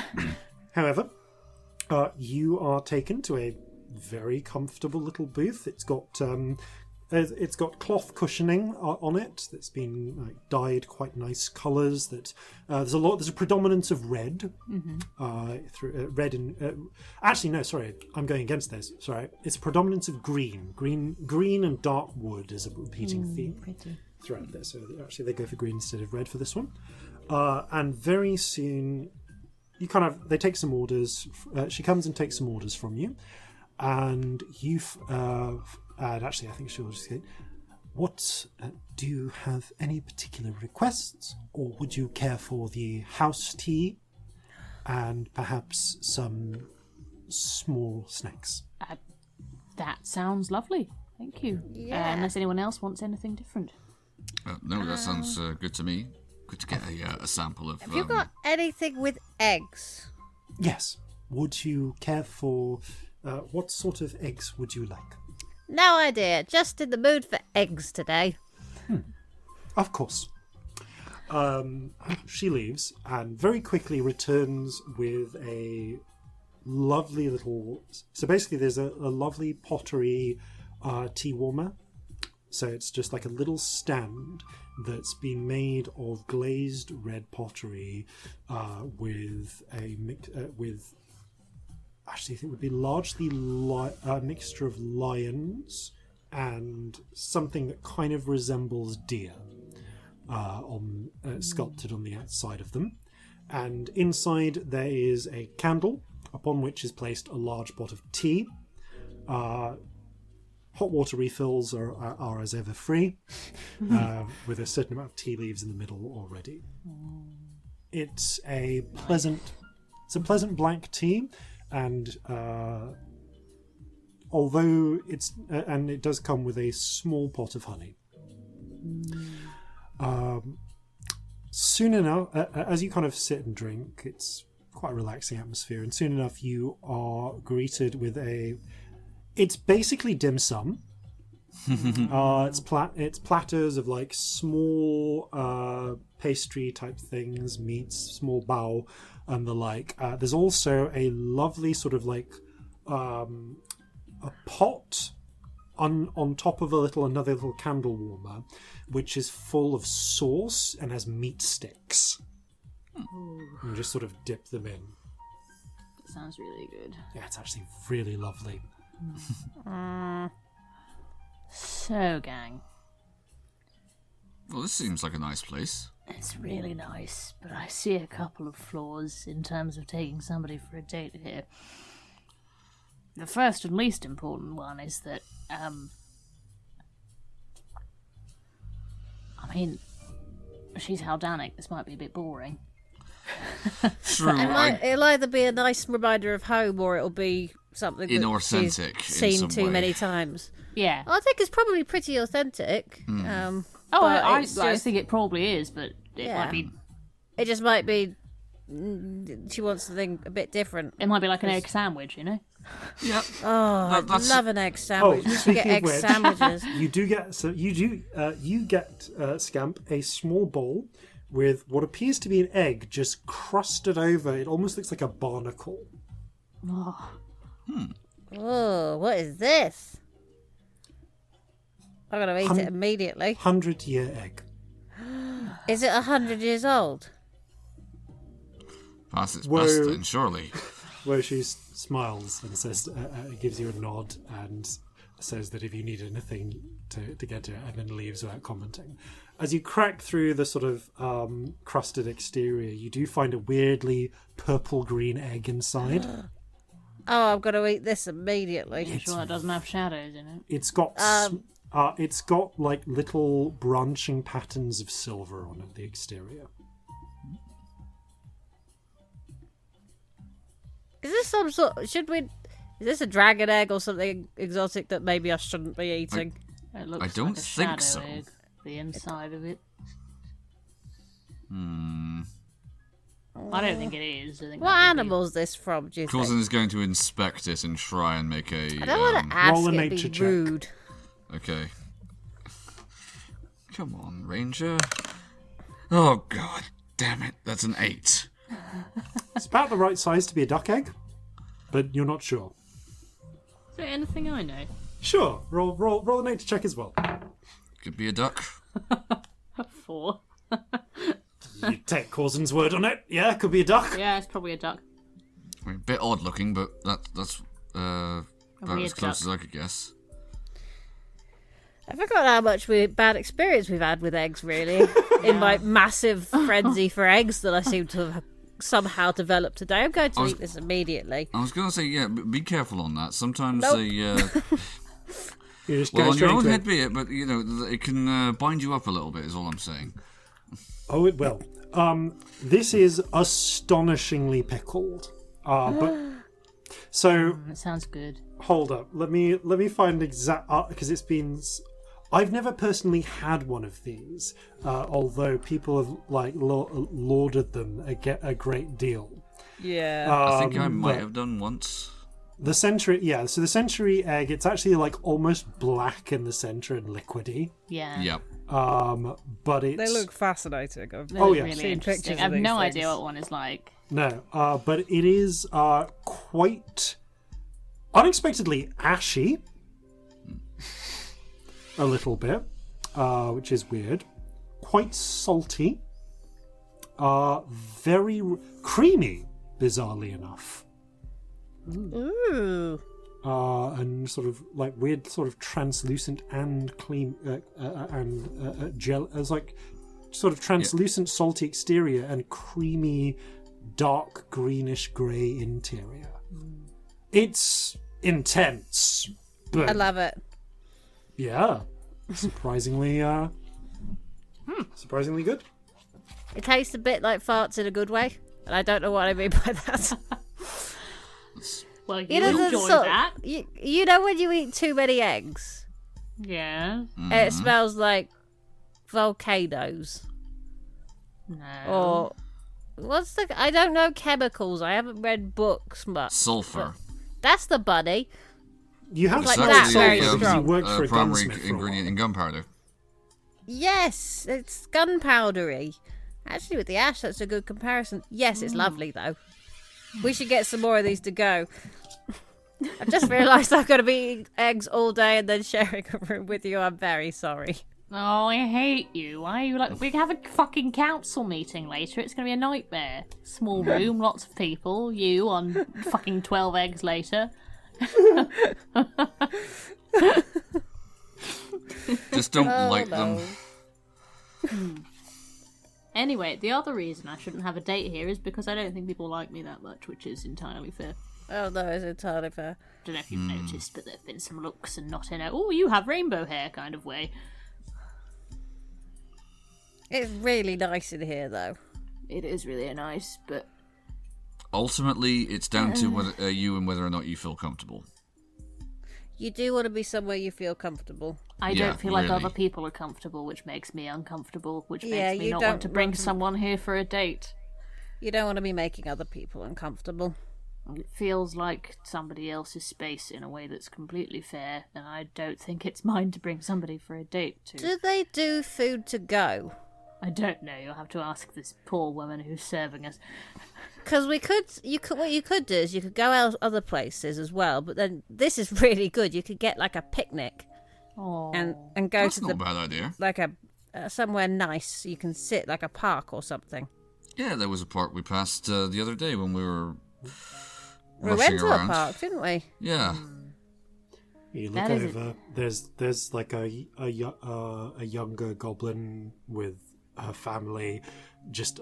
They've brought out a green cake of all things. oh my god! I know the cake that you're talking about, and I want some. Okay. I want it so bad. Oh, I miss pandan cakes so I much. miss pandan cakes so much. I used to walk like past Chinatown every Yeah. fucking day. I didn't little get enough cake pandan shop. cake. That little cake shop next to the arch in Chinatown. Oh my god, that specific cake shop. Oh, I love it. that Any cake that you London-based could listeners, you're almost welcome. like squash and it would spring back up. Stowaways, just I'm sorry, but like bear with us. If you're not in I'm the gonna get takeaway UK, like soon. we're on lockdown 3 right now. Like just be kind. We need to go to cafes in a fictional world and spend time together. As you're considering this, a different waiter comes by, bows his head, and provides a small wooden dish filled with little small round things that look like soft pastries made of rice flour. It's smoky. And says, compliments of Sen Hui Sin. Oh, fantastic! These look fun. Gives a little bow and moves away. Who are they from? I missed that. You heard the name Sen Hui Sin, but you don't know. We don't know who that is. Interesting. Is there anyone we can see? Or are we Is too there anyone private to be looking able to at see us? other people? You can look out and see people, although the booth you've been shown to is one that hides you quite well. Roll a perception check. Everybody? 5. Okay. Oh god, this dice and it's 2s. 4. Oh, No, actually, I have 7. advantage. That was for another number. 7 for perception, sorry. 23. Thank god. Corzin, you glance over and you can see in a separate private booth, one that just happens to be able to see yours, there is a hobgoblin woman, tall, long black hair and a low ponytail, yellow-orange skin, amber eyes, and horn-rimmed glasses, wearing a more Jovan-style colonial style actually, waistcoat and shirt. She's sipping from some tea, makes eye contact with you, gives a small nod, and then goes back to her tea. The person over at the over from us at 9 o'clock. All right. Huh. Do we know them? Should we say hello? Do we know them? Have I forgotten about them? I don't think so. Notice there is a small piece of paper. There's a small, almost like a card underneath the Moki. wood piece. Yeah, underneath the moki. You pick it up. On one side, it is a business card. Mm-hmm. Sen Hui Sin, paralegal.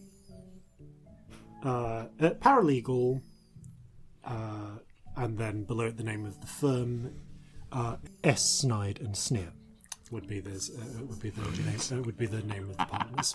Excellent. And on the other side there is written in in copper plate, basically handwriting.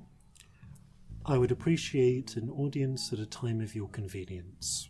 Please leave a note here whenever you're available. And then signed in Haldanic, what you presume is Sen Hui Sin. That's ominous, isn't it? Oh, just a little bit. We definitely don't know them, do we? No. You've never seen them before or met them.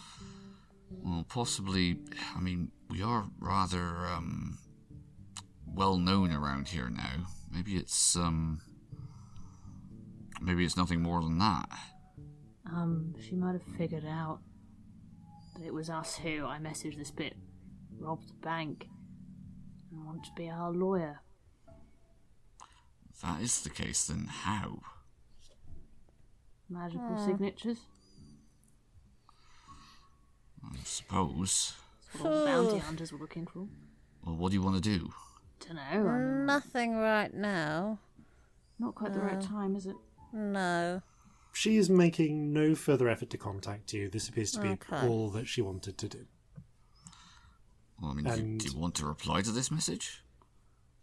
You could probably flag down the same waiter. We should get business cards. Why don't we have business cards? Why don't we have Printers business in cards? town, I suppose. I want business cards. I'll draw us some.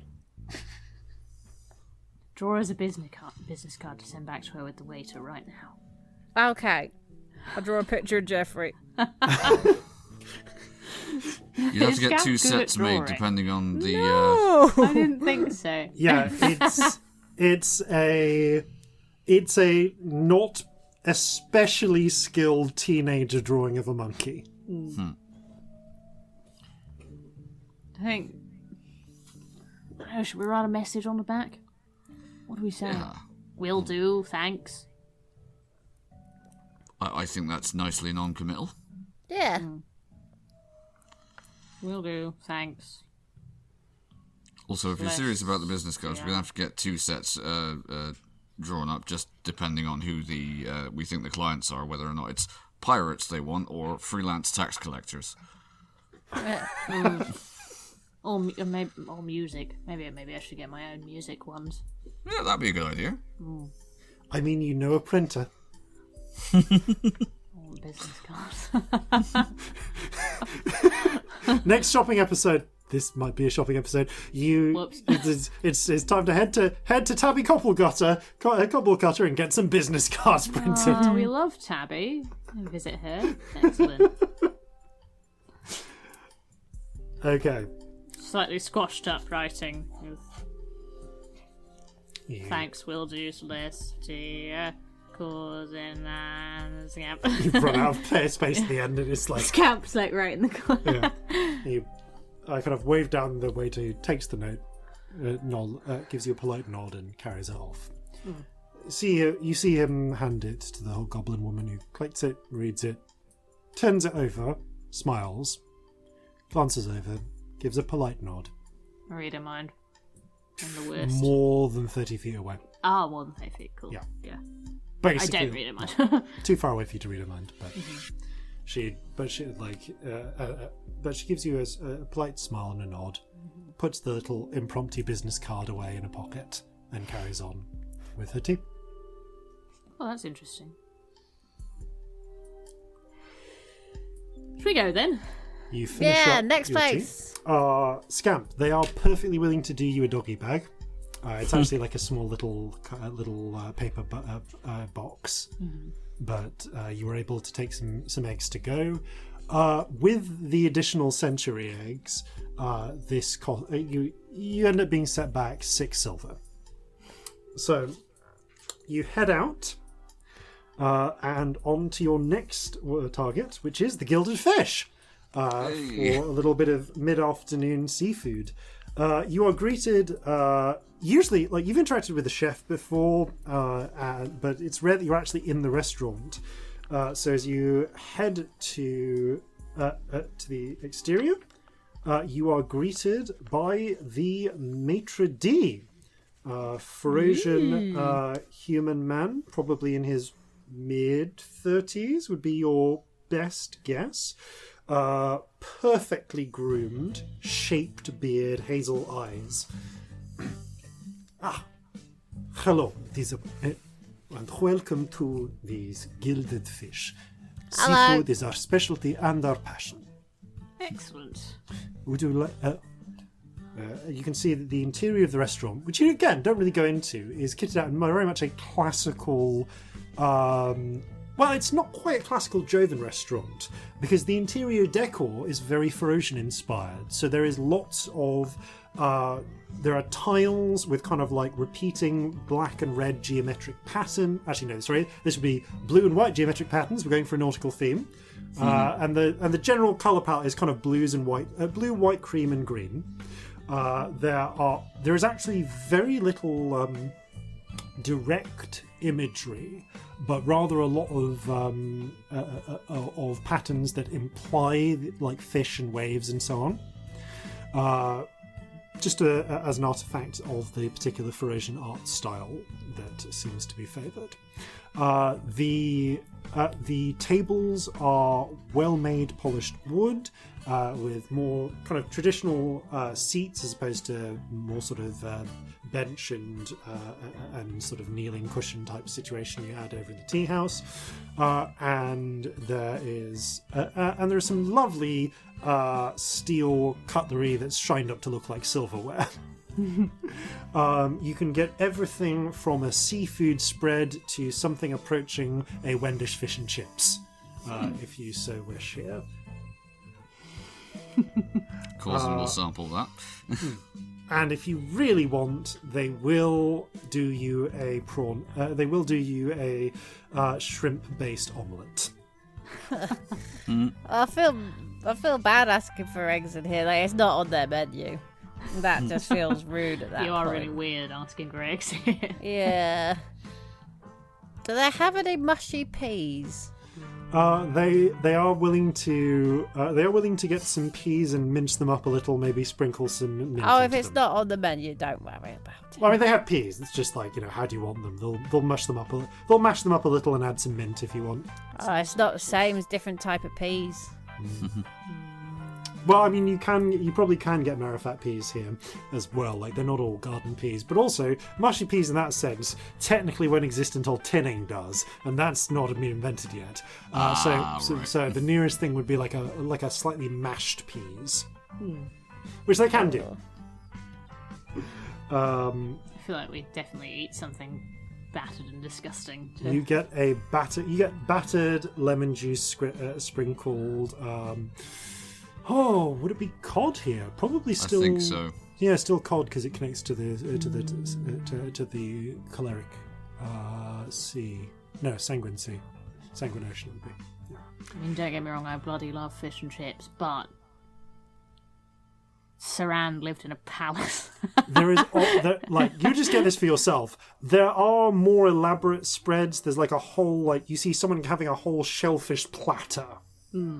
With artfully arranged mussels and like a crab in the centre. You see, that looks Huge interesting. Date food, potentially.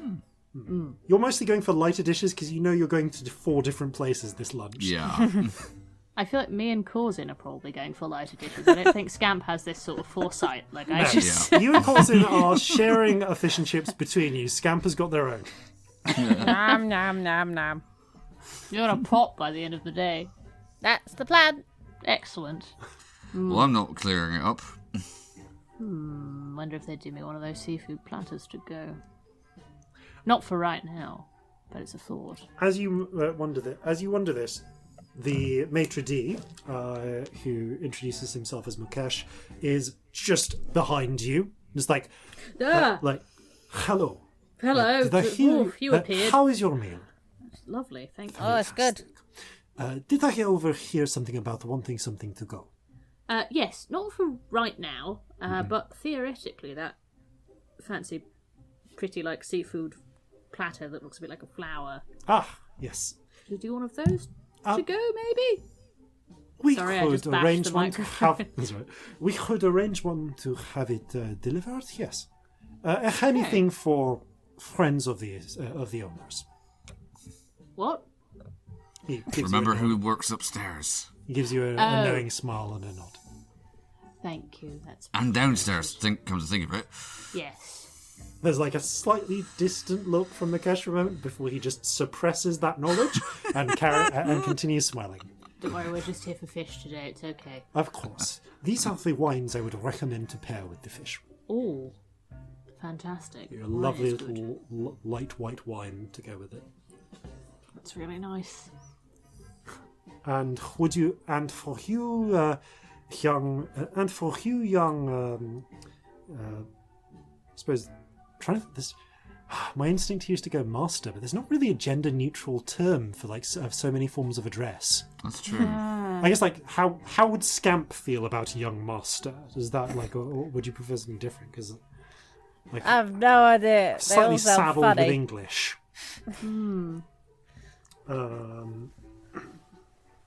Oh yes. And for you, young one, would you care for some tea instead? Oh, tea sounds good. Brews you or some frozen coffee. Tea, please. Brings you a lovely rose tea sweetened with honey. That sounds good. Used to get that with it when I went to my barber's. Oh, nice. It's literally just us being sad that we can't have things. That's what this episode is. I have spent the last 5 minutes thinking about mushy peas from the market in Nottingham. Fucking mushy peas. Yes, I have at There least is had those. there is a recently. place you can go that just sells mushy peas. Oh, that sounds You just so buy a good. bowl of mushy peas. It's so good with 10 mint out of 10 sauce because would. that's what Nottingham does. When we move near you, and Nottingham is a place we can go again. Yeah, definitely. Mushy peas day. Yes. However, you finish up Listeners, your. I'm so sorry. So sorry. You finish up also not. your fish and chips, and make your way out of the Gilded Fish, and on to the next bar on your trip, which is a bar. So heading up along the walled street and into Portland. Takes a little bit of time to find it, but asking some directions, you're shown to a fairly innocuous looking door. It's black, it's painted black, it looks quite classy, it's built into the side of a classy building, and like lovely sort of that sort of pink and white colonial aesthetic that they have, sort of rendered brick.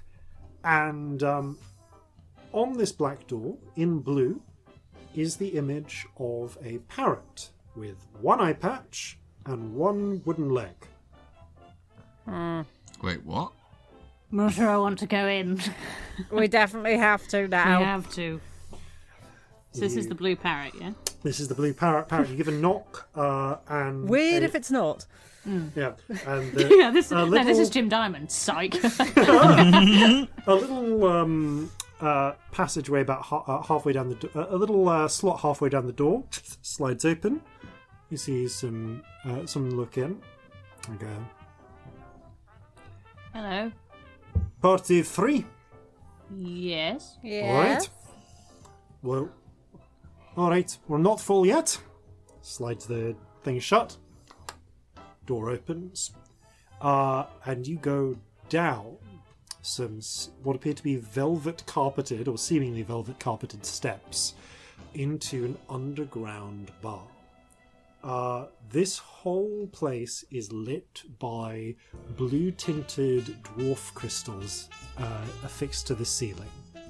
The ceiling is just about high enough to accommodate Celestia, although it's not So like my hair's brushing. Yeah, your hair's Cool. brushing a little bit, because this place is accommodated with a lot with dwarves in mind. At least the initial entryway is. It gets a little bit wider, a little bit taller once you get in.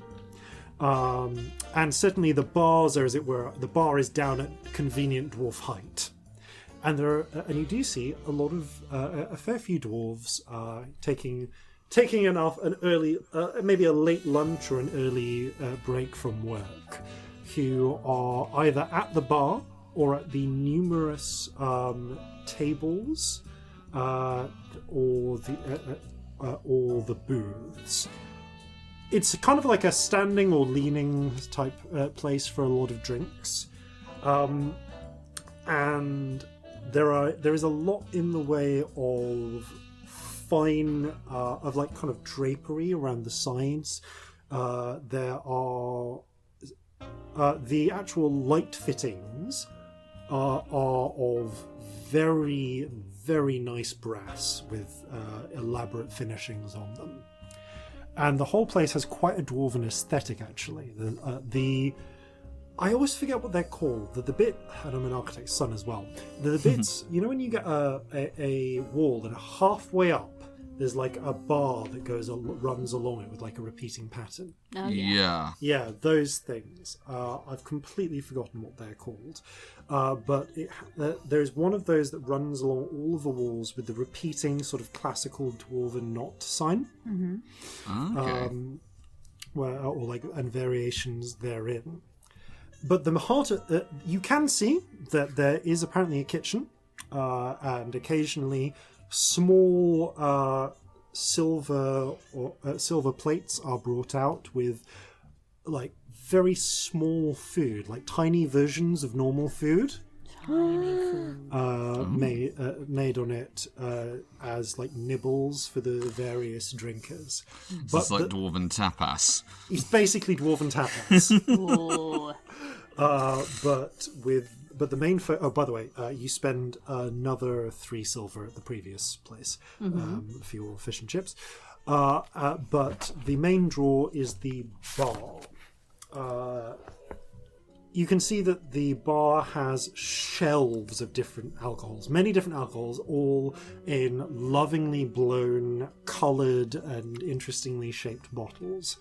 And there is a quite fast working bartender there, who is herself a dwarf, young, blonde, with positively luxurious hair and beard. She must get it styled. Both the hair and the beard are tied in tails, although the beard is adorned with a mixture of dark, rich wood and silver beard jewellery. You can see that there is one particular drink she's making a lot of, and as you arrive, as you come down, she kind of beckons you over as she's working to mix drinks. Good afternoon. Hello. Welcome to the Blue Parrot. Name's Siggy. Siggy Skullcrusher. That's where the Skull Crusher comes from. That's what we've been recommended. That'd be a good choice. My signature drink. Want 3 of them? Yes. Just 2. Do you do one without alcohol? I can do you a virgin one, no problem. Excellent. Sure. Okay, so she very quickly flips up 3 tumblers just into the air, juggles them a little, sets them down, flips a bottle off the shelf, catches it, just glugs what you recognise as a fine dwarven whiskey into 2 of them, flips up a little something else, dips it into the 3rd one. Again, same trick, although she juggles between 2 bottles before dropping a bit of vermouth And again, an equivalent. And finally, You get a mouth? the mouth. Is it vermouth? I've been saying vermouth for years. Oh no, I'm literally just taking the piss of Sabnit. Oh, right. Yeah. Sorry. The mouse. I'm yeah. never sure. Beer mouth and The gin. mouth of vermouth into them. Tips a little bit of bitters into each one. Juggles a couple of bits of ice, drops them in, swirls them. Actually, I think you do this without ice, so wouldn't. So crushes a little ice into them because fuck it, this is her style. With you notice a beautiful silver pestle with skulls. It looks like a skull on the business end. Crunch, crunch, crunch. And finally tips it off with 3 cocktail sticks with a pair of glacé cherries on each. Stirs them round and spins them on the bar to you. That was amazing. Very theatrical. Thank you very kindly. 3 silvers. Yeah, sure. Take a shot of it. Pretty smooth. Not a bad drink. And there's like a sugar, a kind of sugary equivalent that's been made for Scamp, with just that bittery taste still. Okay, well this is nice, and I know she likes cocktails because she made me too many. Ah, you've got a date coming. I do, yes. Such a shame. Oh. She gives you a grin. Oh. Picks up some dirty, scoops over some finished tumblers and starts cleaning them as she talks. Well, thank you very kindly. Oh, it's all right. Love the hair, by the way. Thanks. I grew it myself. Same here. Who's your It looks stylist? great. Magic. Oh, here that's very expensive. Can be, yes. What about you? You got someone exciting styling your hair? It's pretty excellent. Oh, absolutely. Once a week. Wow, that's a commitment. I've got we do a pretty brisk trade here. And what's the point of money if you don't spend it? Quite right. Yeah, sure. Definitely. True. Been at this job now for probably the last 40 years. I think I'm starting to get good at it. I'd say so. This tastes lovely. Yes. It tastes lovely, and that was amazing. You should see some of the old tavern keepers back in the mountain homes. Grew up there. Ah, dwarven Real experts. masters of the craft. Yeah, if you think fucking mixologists of today are good, imagine working on it for like 300 years. Oh Blow god, your yeah. fucking mind. Yeah. Let them have a chemistry degree as well. Yeah. Yeah, there we are. We're date scouting. That's today's mission.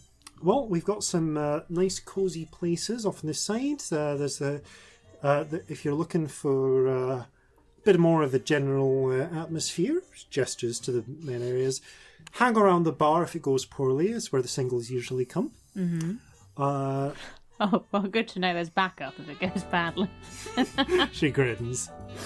Much luck to you, though. Thank you. But no, this if you're looking for somewhere that's a bit gentle, bit smooth, this is the place. I do all sorts of drinks, and we have nibbles according to the menu. Thumbs towards a chalkboard. Do you fill up and not let people in often though? If we plan this as the spot to go and then they can't get in, is that? That would look very bad. That can be an Yeah. issue. Send a note ahead of time, and I can reserve you a place. Okay, good to know. Make a Oh. reservation. Also, just hypothetically, if one were considering this sort of thing, would you be willing to make something for to go? Oh, absolutely.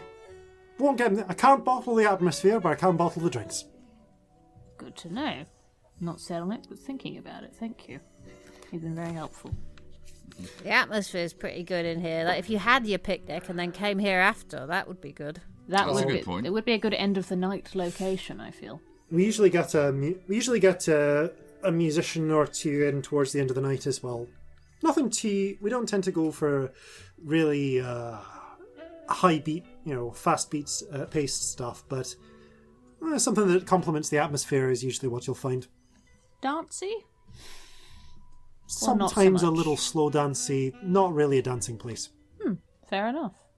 if you're looking for sort of a hard dancing type of arrangement, you want to head down to Bow, visit Jim Diamond's. Oh, funnily enough, we are. That was our other recommendation. Drinks aren't as good, but they're cheap. Okay, good to know. She grins and glances over, sees someone else. Excuse me. Thank you. We should try the food here as well. We should. Very important. You spend a couple of silver and get... Make Jason describe more food. Okay. I want tiny food. All right, so Tiny you get a mixture, basically variations on classical dwarven cuisine.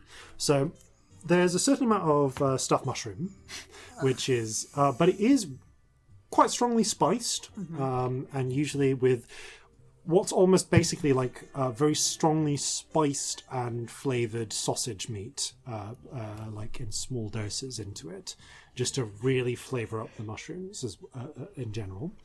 But there's variations on local foods as well to a degree. So you're able to get what are essentially very tiny tortillas. Actually, these basically you can get like a single taco that's filled with like ground beef and beans and such as well, with guacamole and salsa, a little dip. They also do some. They also do cubed. You think it's probably lamb rather than mutton. That's been quite heavily because of that Underdark heritage. Strong flavouring, lots of spices tend to be the norm. So you get something which is honestly a little bit more like a pot of lamb rogan josh. And with the lamb cooked to the point where it's practically melting in your mouth. Fucking love a Rogan Josh. Also comes with a small pot of like stewed potatoes with herbs as well. And finally, and the last little the little sort of dwarven tapas piece you get is a small pot of melted mixed cheeses and wine, which comes with a series of breadsticks. You get a little fondue pot as well. This Well, this dipping is thing excellent. could be fun for a date, couldn't it? That could be really fun. Yeah. Yeah, I think this is a definite contender. It's a solid option. Next one. Yep. Pay your bill and head out. It's a little bit more of a walk, but that's good because you've been in what? We've eaten a lot. One last thing. At your request, Scamp, you are able to get a scotched dwarven egg. Yes. This episode's got to be eggs and something, hasn't it? Eggs and something. It's by the way, the egg is like, it's a fancy egg. It's scotched with like rich spiced meat and really nice breadcrumbs, and it comes with like a pot of mustard and piccalilli. Oh, God, want piccalilli, veggie that's a Scotch fucking blast eggs. from the past. Yeah. I have piccalilli since I lived in the north, mate. It's like ludicrously fancy scotched egg. So all of these are quite small as well. They're definitely nibbles, but they're really nice nibbles. And okay, so you make your way out of the Blue Parrot and head on down the street towards Bow. It's actually a bit of a journey, gives you some time to walk off the meals and drinks you've had, and you can tell it's not quite as busy as it will be later in the evening, but there is a large, almost familiar to the one you met when you went to the town near where Michael was, full-on saloon bar. Swinging doors in the lot. And you can see that there are a few. There are some people already drinking and definitely eating, because as well as a more sort of classical Sundran bar with like long tables and benches and stools at the bar, and a small selection of drinks there. on one side. The other side, you can see there are tables, and there is a very large and prominent rotisserie type thing going on, with various things on the grill. However, most of the people that are in here already are a mix of orcs and humans. Not really many halflings. But you are immediately greeted by who you assume to be the proprietor, Jim Diamond, at the bar, scrubbing a mug and slamming it down.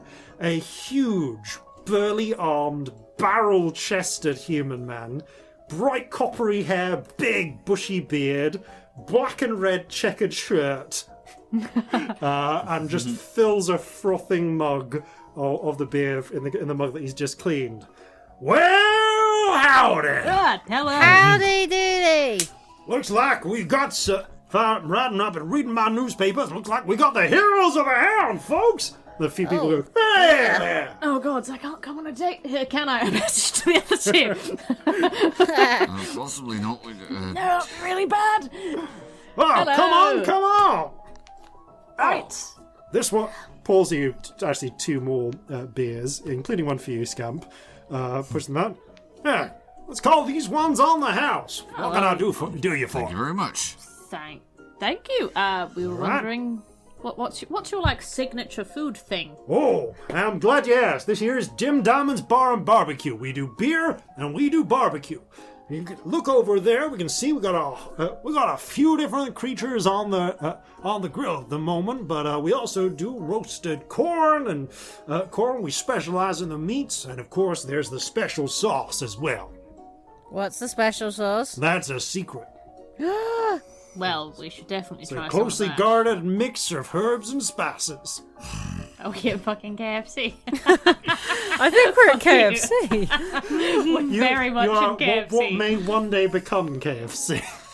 Does the guy serving us have white hair and a thinly gruff? What even is that? Is that a There is a man in the corner, an older human man with puffed white hair and a little black string bow tie, and he's just quietly tucking into some chicken, or appears to be some roasted chicken by himself. How dirty is this dirty chicken place, though? Is there like a cartoon chicken anywhere?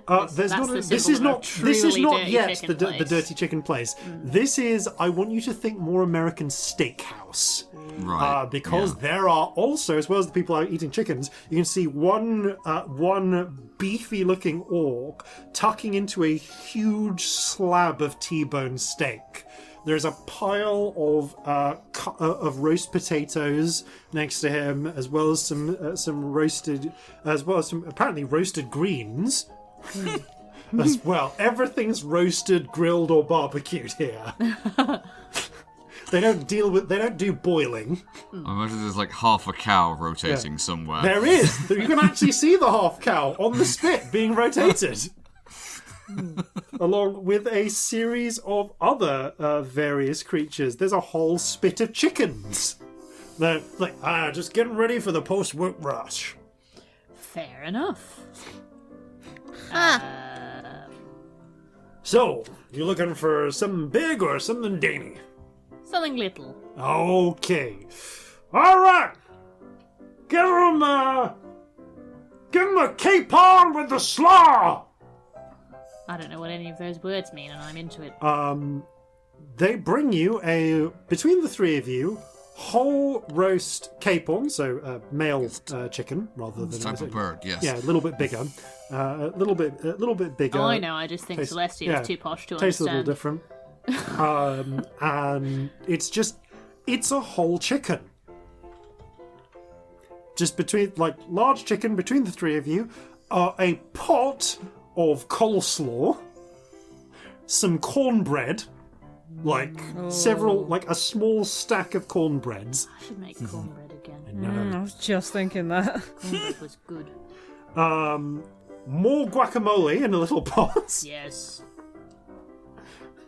It's kind of it's a bit Tex-Mexy, frankly. Oh, and also, he says, and if you like, I can also do you just a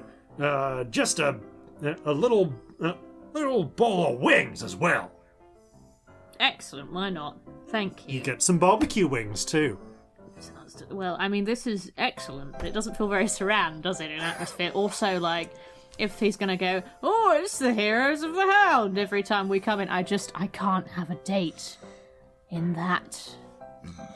But it is very much the local sort of thing. It is.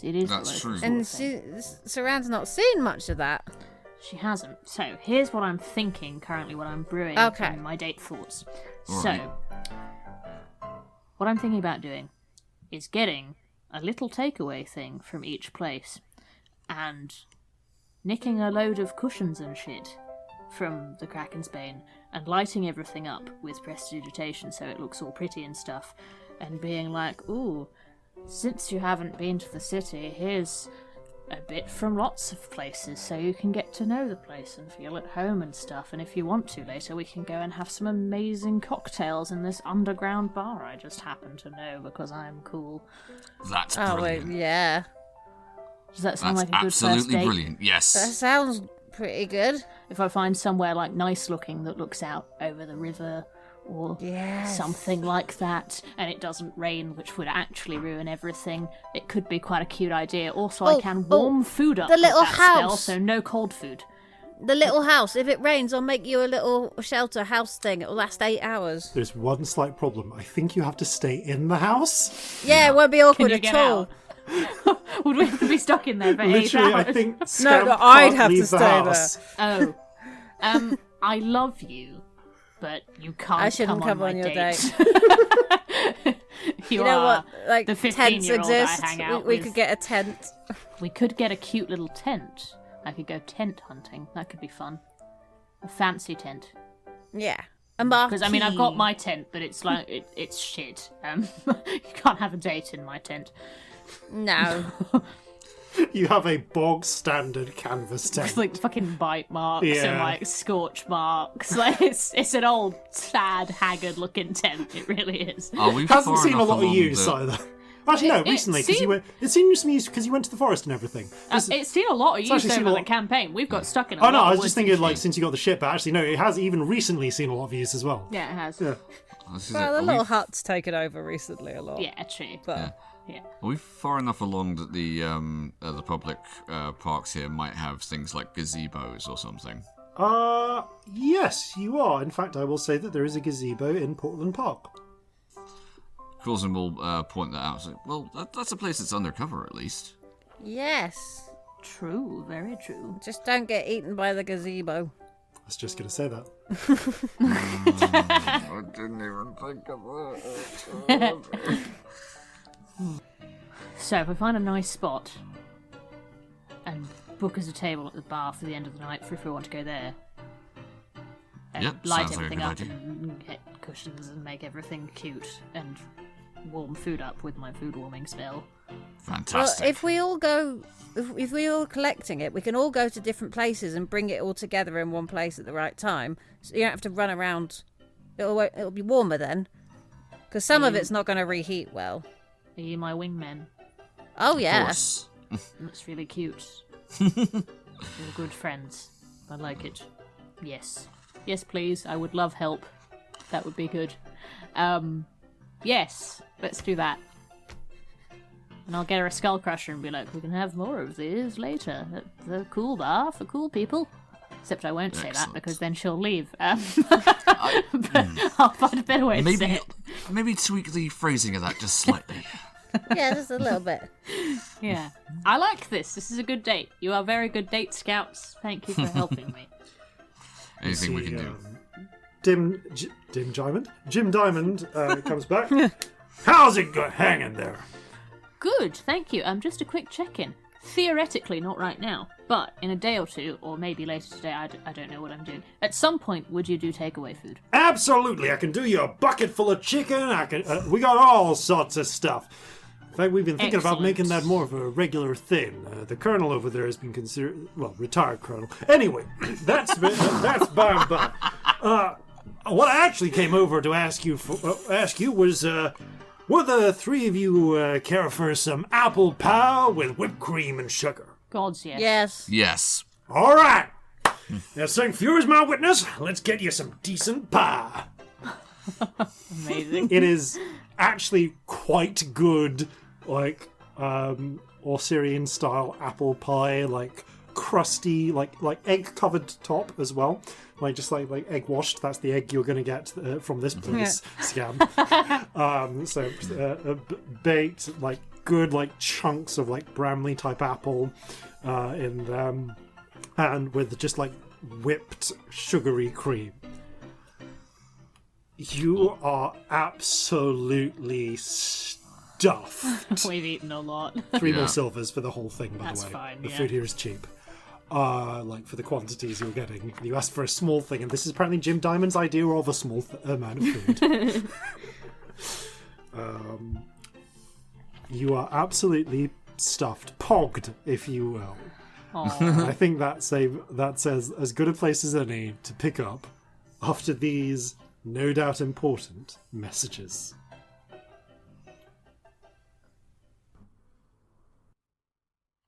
The New Altmark Board of Tourism would like to announce a new 2-for-1 offer at participating eateries. Whether you're eating it on or off the premises, the offer extends to the first round of drinks, appetizers, and the liking, rating, and sharing of Flintlocks and Fireballs. This offer is available for a limited time and may not be used in conjunction with other promotional outreach programs.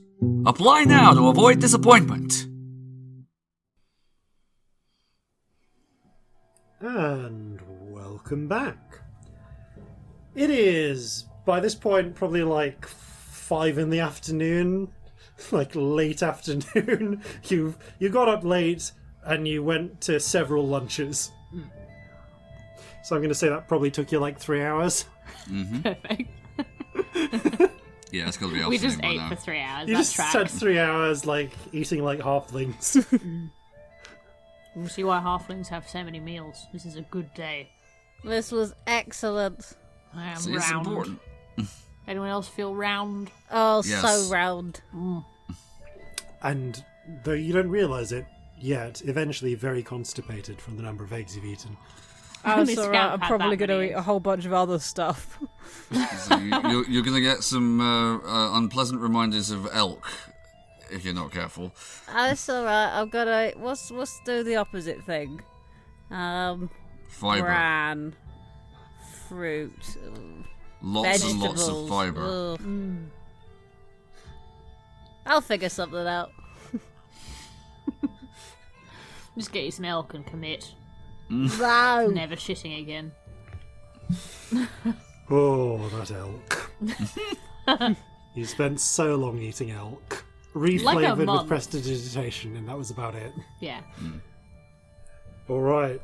So, now that you've finished your spree of gluttony and date scouting, what would you like to do next? What We should we do should- next? We should should go- check in with the council. That's probably what we should do. Yes. Well, once it's done, it's done. Oh, Is I was it playing. though? I went back and started playing Mass Effect today, and now I'm just thinking of all those times I rang the council rang me, and I just hung up on them, just wishing I could do the same. I spent most of that game series like listening to them and they're going nah, and just hanging up and walking. Oh, that's hilarious. They hated me so much. I was like pure paragon, except when it came to talking to the council. I was like, nah. Oh, man. Can we do that with this council? Like, fuck your plot. Yeah, just walk in there, sit down, then walk out again. I should go. Walk in there, do an eggy fart, and leave. Just refuse to participate. No, for the rest of this campaign, we're just going to eat in weird places. And that's it. Right. So yeah, you head over to the to the battery, and you are able. The whole council is not gathered, but Alton and the members of the Bell Founders are in residence, and upon your arrival, come to meet you in the council chamber. Alton gives you a nod. Afternoon. Good to see the three of you. Afternoon. Good to see you too. I am very happy about all these She new wants an guns. egg. Oh, thank you. Oh, looks a bit weird. I was supposed to. Crack. Oh. Has a nibble of it. Nicer than you'd think, given the weird silver... That's I'll one save from the the rest of that Haldanic for place, later. isn't it? I'm going to get some of that for myself. Anyway, on to business. Thank you for the guns. That's going to be... and he looks over to Lady Grace and Vivienne, who are there as well. And thank you very much for the guns. That is going to help us a lot here. Now we'd like you to get some more. Yeah, figured. How many more? Hannah speaks up. Well, with any luck, hopefully enough to... Ideally, enough to try and outfit the rest of our troops here. But, failing that, any amount more would do. There's as I mentioned before, we have been in negotiations with a company called 5 Points Manufacturing that are operating out of the town of Beer Barrel. It's about... I may have said something different earlier, so I apologise, but I've looked at my notes. It's about 80 miles north of here along the coast, which would be less than a day by ship, 2.5 days by wagon, or I am informed one hard day of riding via Phantom Steed. Oh, that's not bad. That's very doable. Indeed. Now, we're looking. I have no doubt that they will have their own demands and requirements, but in our initial negotiations have been positive if conducted at a distance. For the moment, they have not yet declared themselves for us, but they were all ready to do so when, quite suddenly, yesterday, they cut off communications. Oh. Any That's explanation? No. I've had a couple of sendings sent. The responses we've had are that they're dealing with a manufacturing issue and will get back to us as soon as they can. Okay, but not silent. So Not that's complete something. silence. Well, that feels like an excuse. It does. It does. So, we'd like you to head up there and help, frankly, expedite that delivery. Now, they will be able... they have said that they're confident in their ability to make delivery back to us within a 3-day window. Since we're expecting an attack in 6 days, if we can get that as soon as possible, they'll be able to get the guns to us in time. All right, and do you want us to go there to escort, or to find out more about what's causing the disruption? Yeah, what is our role Both. here? Okay. Lady Grace coughs. You're going to be serving as my escort, if you're happy to come with. I'll be representing the Bell Founders, and see if we can't take a personal touch to ensuring that whatever this production delay is sped up. And check that it is in fact a production delay and they're not Double lying dealing. with somebody giving them a better deal. Indeed. It would be in character. It would. Are the Orsirians placed to access them as easily as us? Hannah speaks up. They are, however, and this is the line we have been pushing in our negotiation. This is the line we have been pushing in our negotiations. To the Orsirians, they are one of a number of manufacturers. Mm-hmm. And it is well known that the Orsirian military supply system is, I'm looking for the word, hopelessly corrupt. Arms manufacture in Orsiria is based entirely on a complex network of different individuals' nephews and uncles. Oh dear. Nepotism. By definition, indeed. Quite. So, while they no doubt would be able to make a quick buck selling to the Osirians, that would make them one of a number of manufacturers. We've been offering them, if not complete exclusivity, since of course we do want to make sure we get enough guns, then to be our primary manufacturer, and for the next decade to any provisional or independent government that might emerge from this. Okay. Right. That's It a good would- deal. Tie them strongly to us and support them being overt about their allegiances. If the Arthurians find out about this and they can get to them as easily as you lot can, then they're going to target them. That was my thought as well. However, Jacob, I've not been able to get anyone on the inside. They're locked up like a fortress, which incidentally is pretty much what they have. The compound outside Beer Barrel is ostensibly a factory, but it's a little bit more than that. It's got high defensible walls. They have their own emplacements, we believe, for artillery, certainly guard and watch posts. And as far as I can tell, like an entire park on the inside. Ooh, big then. Yeah. It's essentially a large... It's a sort of estate that combines factory, workplace, residences, accommodation, and again, we're pretty sure a sculpted and manicured park with a small pond, or maybe a large pond, or maybe a small lake.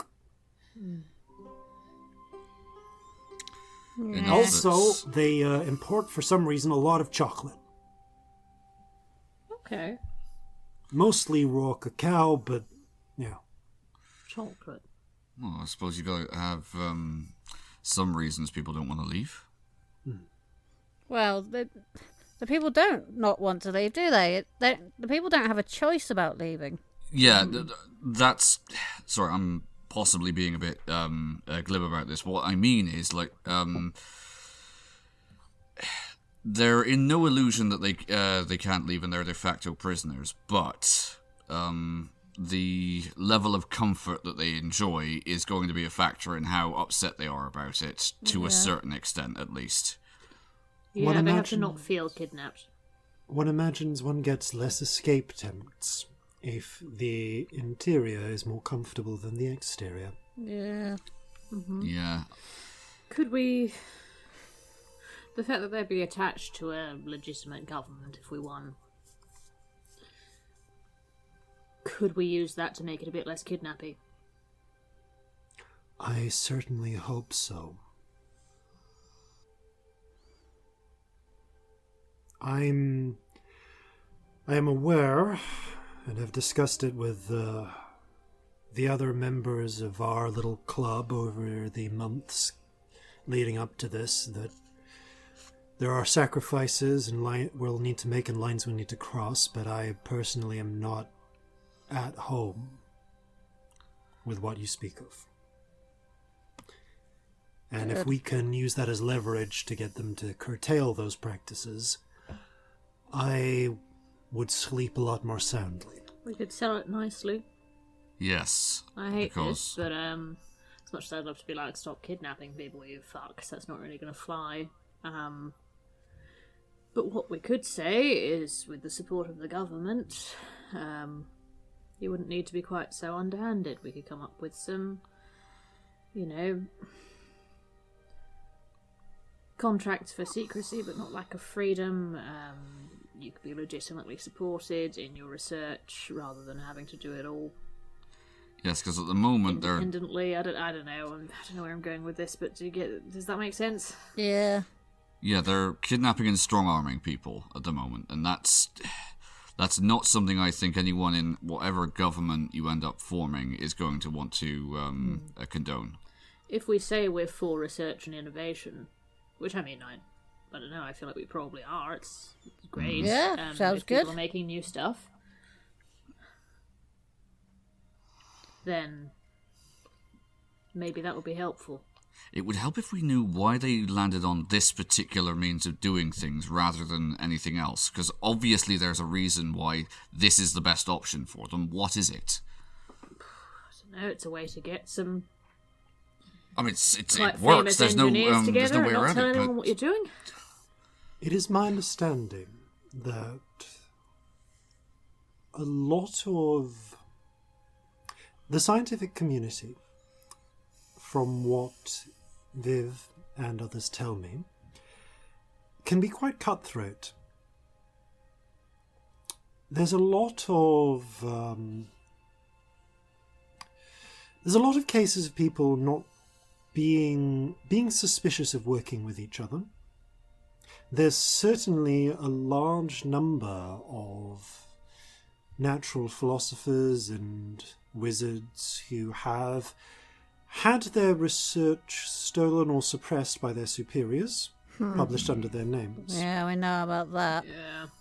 For some, this might represent an opportunity to not only achieve some research independent of those pressures, but also be able to work with others. As I understand, you see, the thing is, from what I understand is, most scientists are very distributed.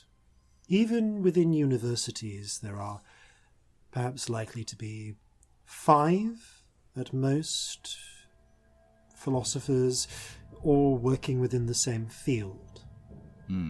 I don't believe there is any situation as of yet where someone has tried to simply gather a very large number of well-read, intelligent and driven people in one place purely for research.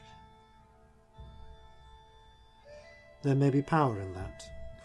I think being supportive of that is a good way to go. yes. But how do we be supportive of that without being supportive of the kidnapping? Well, this is why I was asking, why are they doing it the way that they're doing it? Because clearly it works, and there's a reason why they're doing it and not something else. Secrecy? To a point. Like, But how do you stop people leaving and telling and using their work? Also, we've all spent a lot of time talking people into things, right? Yeah. It takes time. It's hard. It's a lot of effort to try and talk somebody into something and really spend time talking them around to your cause. It's a hell of a lot easier to just very quickly manipulate someone into feeling like something is the only option and take them away. If you want to gather a lot of people and you want to do it quickly, it's easier. It is. I hate it, but it is. then what we perhaps need to do is we have to offer all of these people a better alternative to that. One that isn't so... We can't based do that on- while we're trying to play diplomacy with Gold Star or 5 Point. Well, for a more long-term goal, then. What we can do is we can talk to 5 Star about how, or again, 5 Point, whatever they're calling it here, about how we can make their long-term goal an easier one, how we can give them options that allow people to go more freely, how we can, I don't know, government can support Legitimacy them so they'd be would really- legislated, but Also, presumably the only reason they're even considering this is because they think that there is a decent chance that if they do side with us, they'll come out on top. And they'll be able to continue doing whatever they're doing. I think they probably know that they can't keep doing what they're doing without any sort of government interference forever. Like, that's just not going to last. Well, the reason that they haven't gone to the Osirians, I guess, is... We don't know that they haven't. they might If be in they've the gone last 2 quiet, days. that could be why. Well, I certainly think if I were an Osirian general and I knew about this, it would be one of the first things I'd move on. Yeah, that's point. We need The to other move thing fast, we could then. do, which I'm going to say because it's crossed my mind, I don't think it's the best way, we could We could go in with a threat saying they've illegally kidnapped a lot of people, and we won't say anything about it if they side with us. I don't know that that's going to work with these people. I don't think it'll work either, but I thought of it, so I thought I'd better say it as an option. I don't think it's our best bet. I think we should play nice. Jacob coughs politely. No offense, my reaction to that would be to have someone slit your throat while you were sleeping. Yeah, I Like, mean, that just seems like an efficient way to keep someone quiet. Yeah. Like, I'm not necessarily condoning that, but that's the thing that came to mind. The person who runs it totally would as well. One thing I can say, by the way, is officially, actually, they do make they do make arms for the Osirians. They have a contract to produce 200 muskets per year for sporting purposes. Huh. Which, as far as I can tell, is their cover. Otherwise, they are officially mostly selling to local farmers and others who need firearms. Obviously, their production capacity is well in excess of that. Yeah.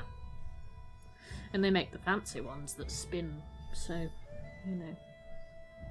Yeah, that's the point though. Do we know anything about the management of it? Who actually runs it? No, hard to find out. I think that might answer some questions for us. Oh, we know the sculptor. Hmm? Didn't he run it, or am I getting confused out of character?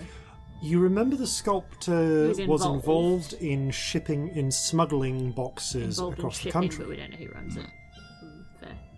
I retract that. Yeah, but you probably That's think, fair. maybe you think about that out loud for a moment, but yeah, it seems possible that he was just acting as a third-party contractor. If they're anything like their contractors, I suppose that would tell us something, but... Honestly, it kind of scares me to think of somebody having the sculptor below them as a contractor. That's quite creepy. Well, the sculptor has their own specific area of expertise. Yeah. Sculptor? As a previous contact on a job. Yes. One of the Fisher Kings? I don't suppose you've heard of them. Over in Jova. Not a thing here, as far as I'm aware. Lamb Not yet. leans over and says to Lady Grace, "They are the organized crime network back in Jova, and I think Aldanos as well." In which case, I imagine they probably contacted them because they had a network in place to arrange smuggling. Yeah, we helped. That would make sense. It was a while ago.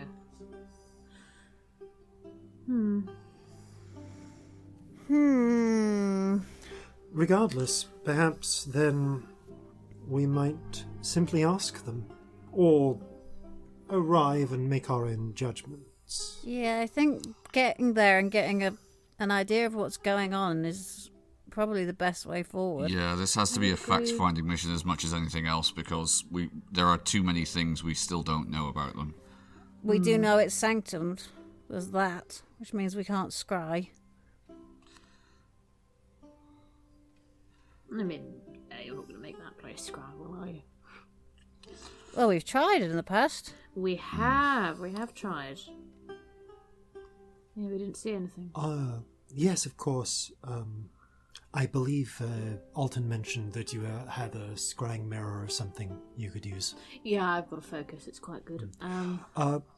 Well, presumably there's a sending room, but those are hard to target specifically unless you know exactly where they are. Yeah. You can't really pinpoint a sending room No. very easily. By design. Essentially a tiny No, dot within a very, big sector. very much by design. Yeah. It's hard to... Unless you knew the... Frankly, we actually changed the location of which room we use as the sending room here in the battery when we took it over. So after we put the sanctum back up, specifically so that she gestures couldn't scry on it. Also, Good frankly, idea. if you've got a sending room, you don't say anything out loud that's important. So if you scry on a sending room, you probably get someone counting on their fingers doing a sending in their head. Most sendings are indeed encoded. Yeah. Or speaking in code. That's the other option. So, when were you planning on going? I was looking to go as soon as possible. The sooner we can head there, find out what the issue is, and make our and resolve it, the sooner we can come back. Yes. All right. So how soon? Like today? As I would say, as soon as you're ready to leave. We can be ready fairly soon. Yeah, ready whenever.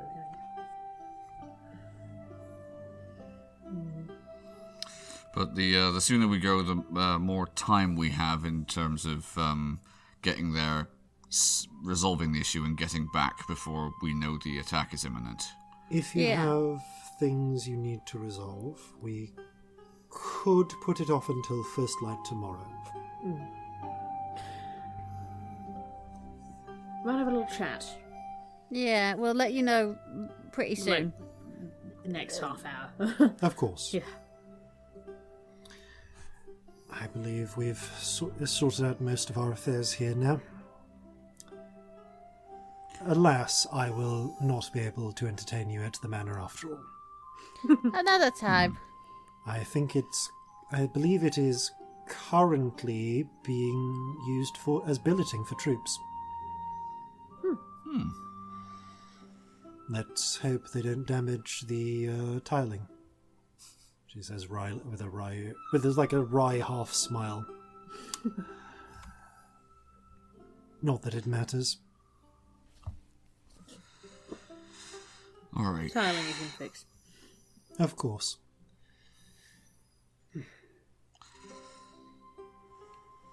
So, we'll have a little chat and just come back. Yeah. Yeah.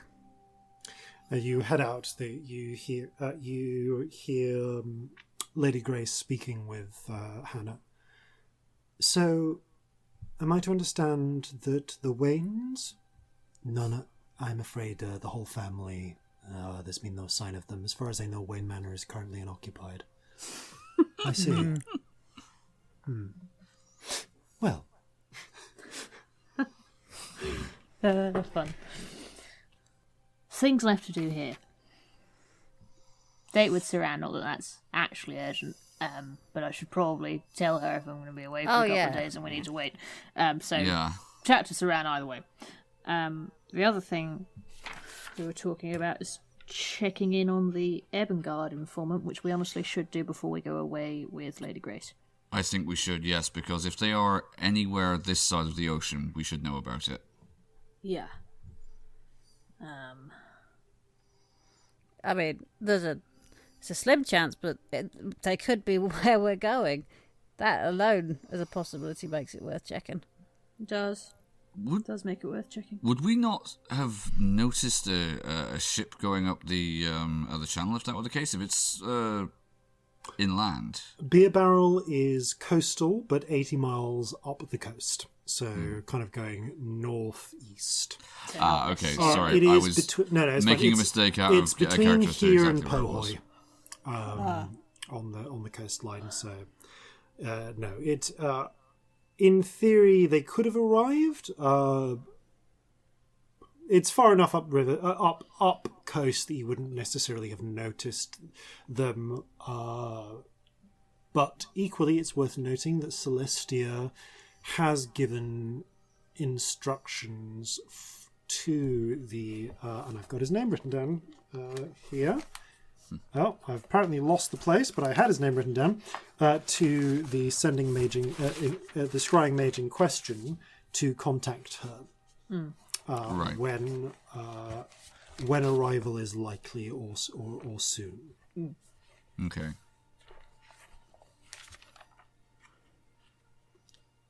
Still probably worth checking in. I think so. If we can even find out where it is they're headed, that's something. And that was the whole thing. He didn't know. Didn't But know just at in the case. time. It's now been May have found out in the a meantime. couple of weeks, I think. It has. It's been a while. Possibly longer, actually. It might have even been like a month. You did that. You made this calling back in. Like so long ago. Oh, a while ago. This was mid 80s episodes, I think. Actually, I'm trying to find it. I actually found it earlier today. I think it was might have been back in episode 82. No, 82 was when you left. When you left Jova, so it was a little bit after that. It was kind of in the around about when you met Gummy-ish, like within that brick of episodes, I believe. Don't know. Yeah, that would have In been any case, you can. It's fine. It doesn't matter. It doesn't really matter.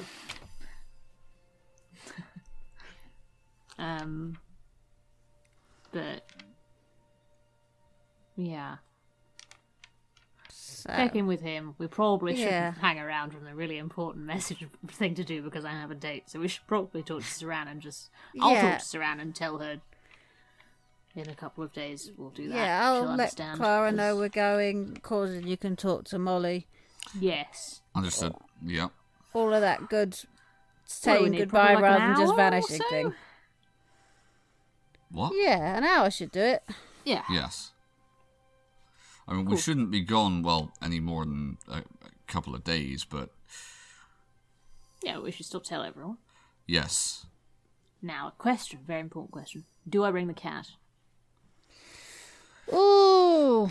On your own head be it, but I don't see that there's any immediate problem. Excellent. Neither of you said anything sensible, so I'm bringing the cat. Well, I couldn't really say no to you when Scamp has all of their animals. That's very true. Somewhere, Stormy electrocutes and then eviscerates a rat. Unless she doesn't want to come, in which case I'm sure she'll tell me. Well, I've noticed that the rat population is significantly reduced on the ship, much to everyone's satisfaction, I think. She's very clever. Anyway, so I guess we'll pop our heads back in on Lady Grace and just give us an hour. Of course, We'll tie a couple of things up. We'll make ourselves ready. Do you have your own means of producing phantom steeds, or will? Yes, We do. we can do that. Good. You have Kerberos if you want.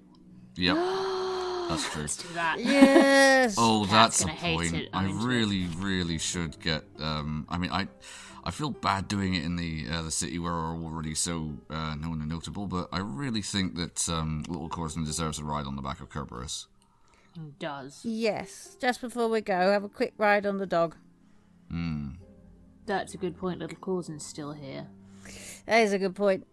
Shall we see if we can pop him somewhere safer? Is that worth doing? I think we should do that right before. So Right, that Wait, What do you before the mean? battle, or we don't know what's going to happen while we're away.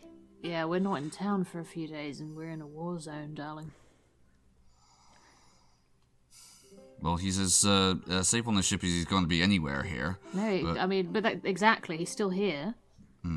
The option is I've got spells. I can send him off to Kion today. All right. Well, he only just got back, but I understand. It's up to you. It's your decision. Very much your call. Talk to Molly. You and Molly. Talk to Molly. Yeah, I'll talk to Molly about this because It's just I if understand- if anything does Yes. happen while you're not here, he can't be sent away because we're not here.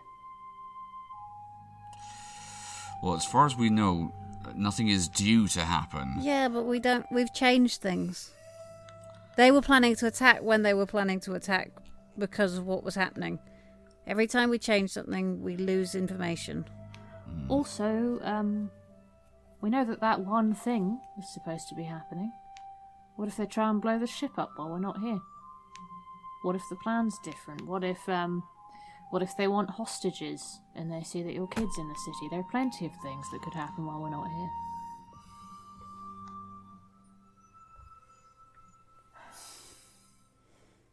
I'll talk to Molly about it. Talk to Molly. Yeah. It's your decision. Just saying everything I think of.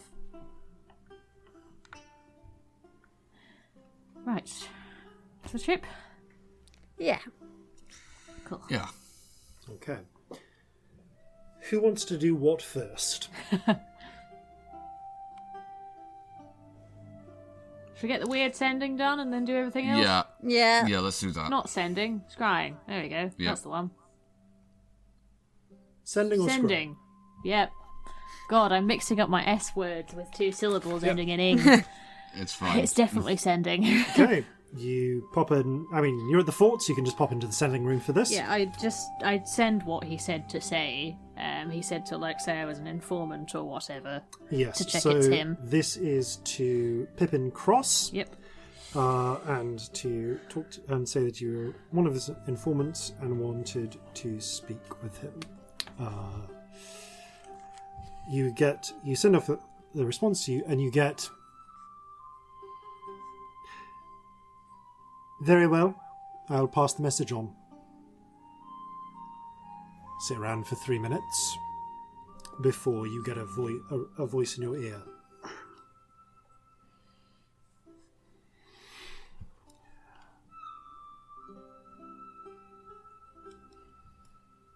Someone's hard to see.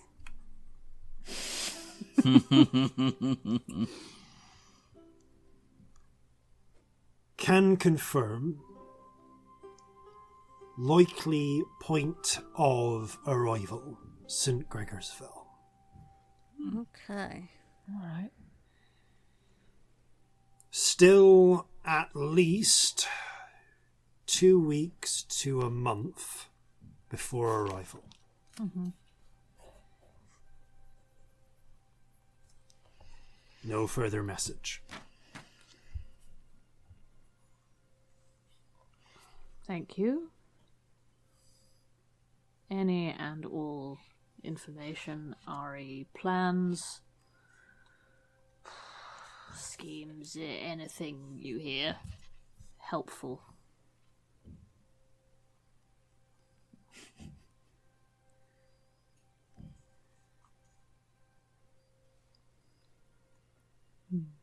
Imagine she's very pissed off. Sorry, not sorry.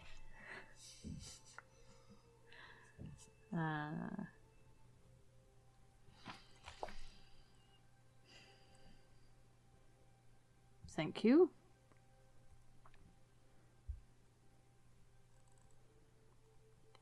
Goodbye. He doesn't send a further response. She's really pissed off. Good. Well, I angry tell you, people make obviously. mistakes. So St. Gregorsville, how far away is that? All right. So- Well, St. Gregorsville is, and I can actually just tell you this. One moment while I get the map up. One moment while I find the map. There we go. It's basically further down to the southwest. It is actually a fair distance away when push comes to shove. So it's in the Sulian colony, the formerly Sulian colonies. And it is, let's see, you're in New York, Mark, that's 80, so that would be 2, at least 4 to 5 days by Kraken's Bane ship away. And the Kraken's Bane itself travels at a pretty decent clip of about 8 times 24. Sorry, it's actually written on the Kraken's Bane stats oh, sorry, hang on, I can get that. of what the daily travel speed is. Sorry. Haven't got the version of the map, annoyingly, which has the easy draw a little. Look. Okay, it's speed 8 knots. So it's. Oh yeah, no. It's like 800 miles away down to the west. Cool. It's just at the bottom end of the trio of states collectively known as the Faithful. Yeah, so about 4 days.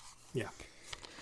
Corzin would know also that translates to more like 6 to 8 days for a more regular ship of that Yeah, size. for if a frigate, it would be doing this in 6 to 7 days. Also, if they're part of a convoy, they're only going as fast as the slowest ship. Yeah. But if they arrive, then it's not going to take them that long to figure out where we are. We're kind of stuck. We can't leave. We can't. We need to keep that in mind. A thing that would be useful to know is if they're going to St. Gregorsville, why? Oh, Are there we'd love allies to know. there? Are there, is there resources there that they want? When we have time. Not Yeah. now. We should check Yeah. when she's next scribal. Yep. I don't think she has anything that makes her proofed. Well, as soon as she's off the ship, presumably, then... I Yeah. mean, in that flash forward where my mother was dead and all that stuff, she took the necklace. Like, she stole it like she didn't already have something. Yeah. Right. Well, So that does worth make sense checking. then. That's not for now, because we have an hour and we're going away with Lady Grace, Yeah. but maybe when we get back, Yeah. they're not going to be here before that. Exactly. Let's do that. Well, at least for now, she's far away. Yes, not an immediate Yeah, threat, she which ain't is here, and that's what a matters. weight off everyone's mind, I think, yes. Definitely helps, yeah. And also helps to know that she's not going to just, like, rock up while we're away for a couple of days, and then she won't be here being like, Quilena, when we get back. That's how she talks. Yep. Yes, it's uncanny. Obviously. Uncanny. Drop a house on her. Fucking love whips. I'm so weird. Please drop a Perfect. house on her. I'd love that. Love That to would be drop a wonderful. house on her. Can you magic up a house? Well, I managed to drop a house on myself, so They didn't. need next to step magic is up a learning house how for to that. do it to other people. Dropping it on other people would seem to be more worthwhile. I mean, if you want to magic up a house, a manor has just become available. Really piss off Lady Grace.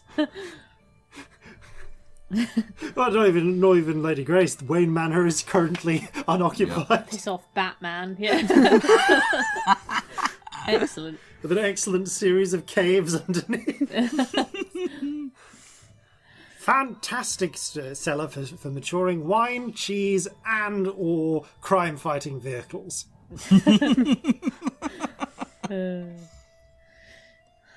Well,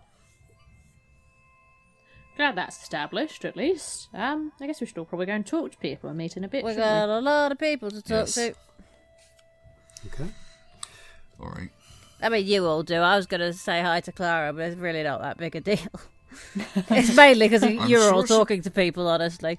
I'm sure she'd be appreciative of the company. we? Yeah. Scamp, you go to see Clara. Hello. Scamp. We're going Everything all away. right? Yeah, we're going away for a couple of days. I just wanted to check in with you, see how you're doing, and what your plans are. Basically working here a bit, trying to see what I can do. Doing what I do when I'm on my own for the most part. Whew. Oh, wow. Did you have a lot of eggs? So many eggs, you would not believe the number of eggs I have eaten today. Oh, you smell like a hot... That fart smells like a hot spring. Yep, yep. Oh, The bad news is Jeffrey matched me egg for egg, so Oh no. maybe that was Jeffrey. it could well have. Honestly, I just can't tell anymore. Oh. Wow. How many eggs did you eat? One, two, I lost count. We went to like 4 places, and then there was breakfast, and then there was the breakfast before that. It's been a long day of breakfasts. Right. Yeah. Wow. I mean, yeah, I'm just making... I was just going to get ready to make some drafts, but I could kill an hour. Do you want to play some backgammon? Yeah, you're gonna have to teach me how, and I'm afraid Jeffrey ate half the pieces again. Right. I've stopped trying to retrieve them. It's really not worth the effort. Okay, so it seems a little complex, because it is, but Trust me, it's still less frustrating than chess gets. Now, we're going to start by moving these things around, these little dagger-like things. You don't know how to play backgammon. I don't know how to play backgammon. I've listened through to the bonus content where Scamp explains how to play backgammon. I've made the Jeffrey Monkey noises. I mean, Scamp doesn't know how to play backgammon. I don't know how to play backgammon, but Clara does. Excellent. And presumably Robbie so might does have Leah. read the Backgammon for Dummies entry, not understood it, and tried to improvise based on that. That sounds about right for what you'd need for Scamp playing backgammon, to be fair. Backgammon, weirdly one of the oldest games in the world. You found something much like a backgammon set in fucking the city in the middle of the forest in the middle of nowhere. Yeah. Leaving you playing that game, however, let's do Corzin next. Okay. Alright. Corzin would go and find Molly. And say, How is your lunch trip? "Oh, productive, yes. Well, on the plus side, there's definitely a few places that we could try once all of this craziness has subsided." Oh, fantastic. It's been a while since we've had a good opportunity for a date. Yes, it has. Far too long. There was one other thing I wanted to speak about to you about, though. It's about Corzin. I know he's only just come back, and I am loath to send him away again, but we've just been speaking with the council, and there's something that we need to investigate that's going to take us away for about 3 or 4 days, potentially. And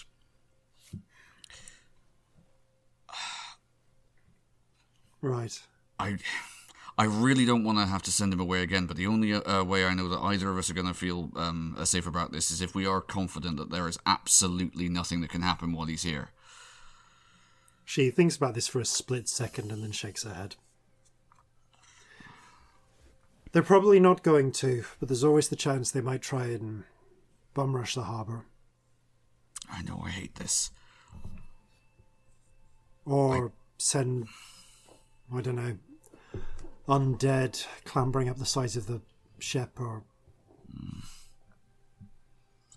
When we didn't have another choice, I was always more than ready to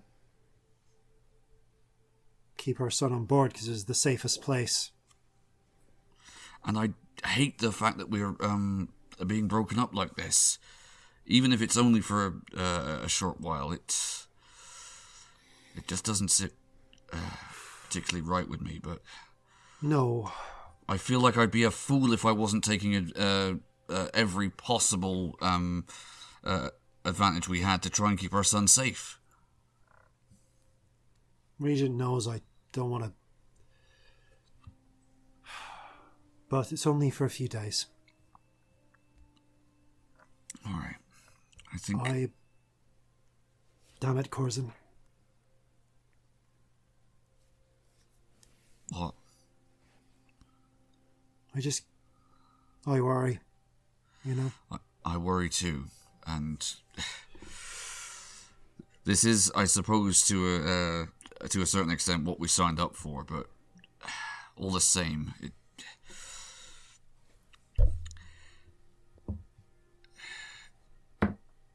it's... She takes her hand It's easy, and it's... squeezes them.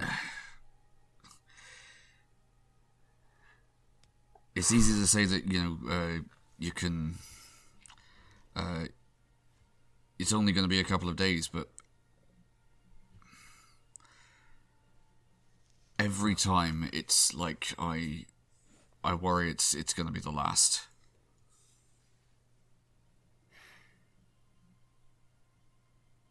I've always worried that.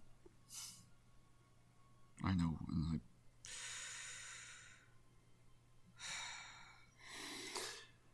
But Scamp can do this and it won't... If they do this, it's not going to seriously affect their ability to keep the three of you safe, is it? No, it's one spell. Okay, that's kind of terrifying, but I'm really reassured. Listen, Corzin, you have what people have never, we could only dream about. We have real storybook magic, like in The Troll and the Doll. Yeah. He's gonna hate it, but we can send him somewhere safe. With pancakes. Yeah. Maybe I'll read him one of the stories about getting whisked away to magical places. That might soften the blow a little. Yeah. He does at least like the Gramanes, which is something. That's good. I get the impression that he very much enjoyed the pancakes and didn't particularly question the drastic change in climate. I did ask him about that. He said it was scamp magic and just that seemed enough. To be honest, I think that should be enough for everyone. He was saying next time he went back that that Hope was gonna take him to one of the new shipyards they're getting back up. So maybe that'll be something to. He'll enjoy that. I'll maybe broach the subject with him about that. Right, and he is just gonna go in for a hug. She hugs you tightly. Says, I hug her back, and I know it's selfish, and I just if want you our get son to be back, safe. When do we think they're going to attack? In 6 days. If you get back in less than 5, unless you really can't afford the magic, I'd love to we should bring him back just for a day, because... Yeah. Yeah. You don't even need to explain, I know. I was hoping that we could avoid having to send him away before that the battle was due to happen anyway, but there's just no guarantees anymore. No. There never were, but... Like I said, we'd be damn fools if we didn't use this. All right, I'll go and speak to him about it. Thank you. She gives you a kiss and a hug. All right. And Corzin will go and speak to little Corzin. Hey, Da. Hey, Corzin, how's it going?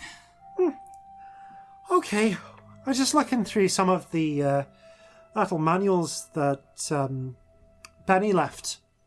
Oh, excellent. I heard your mum say that next time you were going to Kion, you were going to visit the shipyards there. He frowns. Okay, Dad. You're gonna need to send me away again. I really wish that there was another way, Corzin, but Is there going to be another before, big battle? Yes, in just a few days' time, I'm afraid. But there's also just the possibility that in the meantime, I'm going to be away for a couple of days, and I'd hate to be putting you in more danger. I promise this is not going to be for very long. It's just the only way that we have to definitely make sure that you're safe. I know. I get it, Dad. Mr. Justice was saying about this. He said when you're young, you always want to go out and fight. And then he told me to take my best swing at trying to hit him. And he showed me this thing where you, twist Oh, no. We very gently twisted it. He twisted my arm behind. It didn't really hurt, but I could tell it could have done if he'd really wanted to. And he said, "Well, if you can't get out of that, then you can't fight." And he was right. I couldn't. So, I get it. I'm gonna have a word with Justice next time we meet.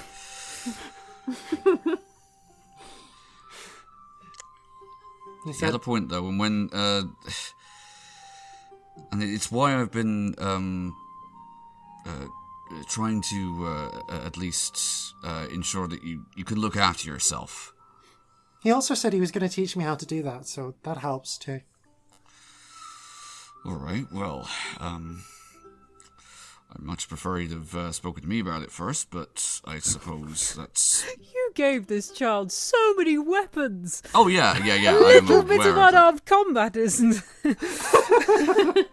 It's different when it's somebody else, though. Use bombs, but you know. All right. Well, look. It's because it's your kid. It's a different thing. Yeah. It is different. Totally, it's just funny. The double standard is still funny. Oh.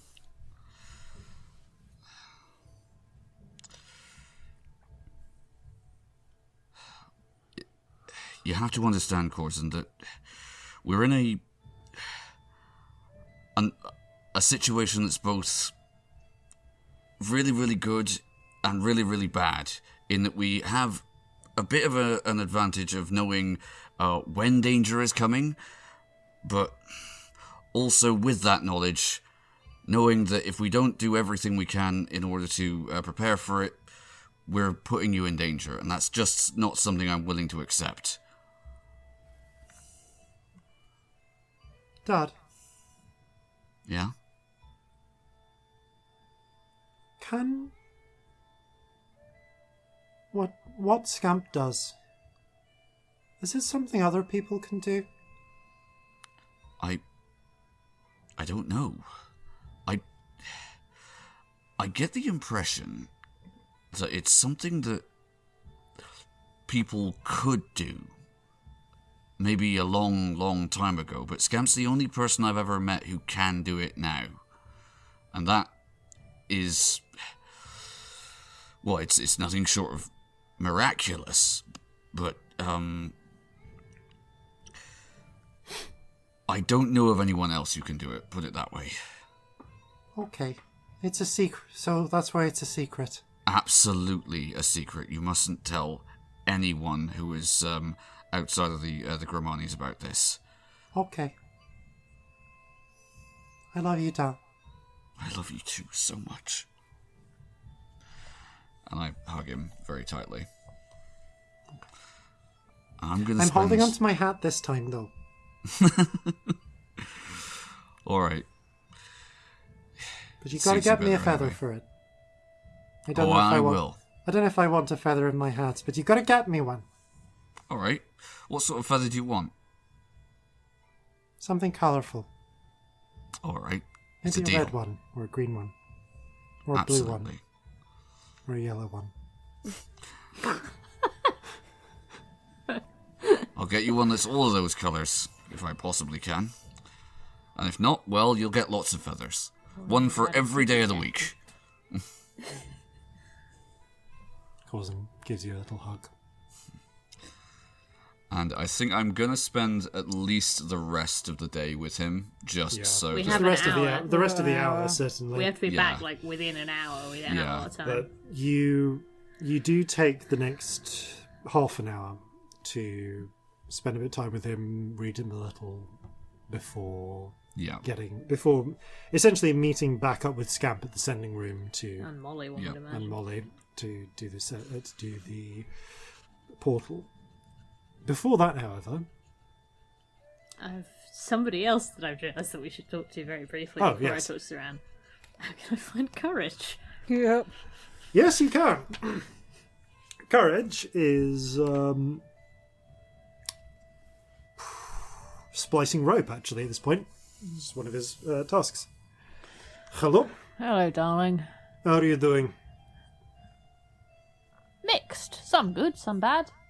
Got a date, but also like a terrifying mission to do. So, you know, up and down. How are you? Could be worse. You know? It's boring. Nods to the rib splicing. Who's the date? Saran? Nice. Good taste. Well, hair or me? He doesn't comment. Gives you a grin. So you're extremely bored splicing rope and not doing anything interesting for the next, 3 days? Puts the rope down, face palms. How about seeing your family and a small halfling child again, please? Sure. Thank you. I wouldn't ask, but it feels awful sending him on his own.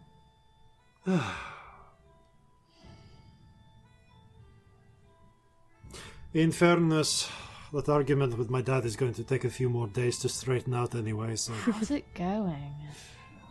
We're talking. Is it good talking, or... We're working some things out. Like what? He's still not exactly happy that I left home without telling him. I mean, honestly, neither am I, because your dad could murder me. Oh, he's fine with you. Okay. Is he gonna murder you? Physically, probably. He's an old man, but he knows a lot of tricks. If I find you dead, I'll know it was him. No, he's... Ancestors. He's not coping well with the change. The move? It's weird. We don't need to hide anymore, and it's... I think he got so used to the life we had that... I don't think he... Well, none of us miss hiding, but... I think he missed everyone being around. Where everyone's different places now. Hope's got her shop. Lilith and Chase are both managing the new public gardens. Mordecai has got his own bar now.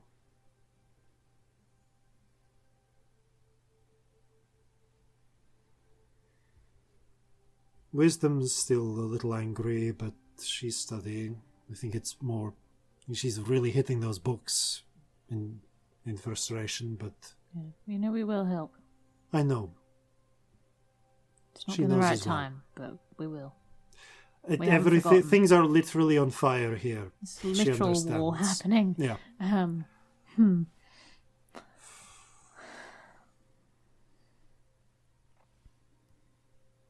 And I didn't think that was going to happen.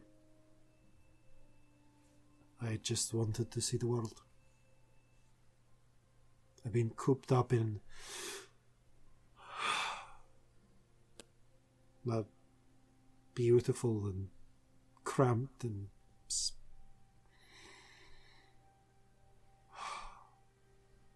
our old home for all my life.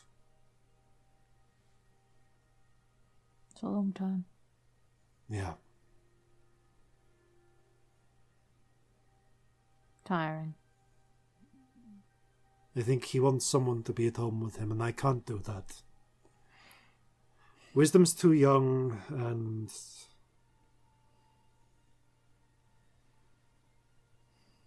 I think he's a little rudderless, and maybe a little jealous that he's not out sailing himself, but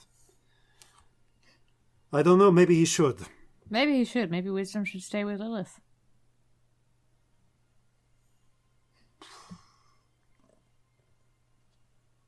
Maybe I'll bring that up with him. I mean, he'd be welcome, but it's also as a matter as to whether you'd want him here, and it's okay if you don't. Oh, who knows? I'd say that I've half a mind to just dump him in Porto Homicidio and let him have a nice time for a bit. Reminisce with all the old people he probably knows. Probably everyone, I'd imagine. Also, though, he's not being fair to you. Courage nods slightly. I get it, and it's not out of any malice. He's sad, but you're 18 and you were cooped up in a small box for your whole life. You shouldn't feel that you have to stay home for him, and he shouldn't be making you feel like that. He's lonely and it's hard, and... I might have... What? Might have shouted a bit, called some names. We may both have thrown things. Is that last time you were home, or when you left? Once little Corzin was solidly asleep. It's fine. Neither of us was actually trying to hit the other one, but... It's gonna take a few days for us to work it out. Maybe it's a good time to go back. Yes, I was worrying about that. You might say that. I'd never make you if you... Someone needs to look after little Corzin. Yeah. And you'd think you could avoid your problems forever by running it off to sea, but apparently no, so I might as well try and deal with them.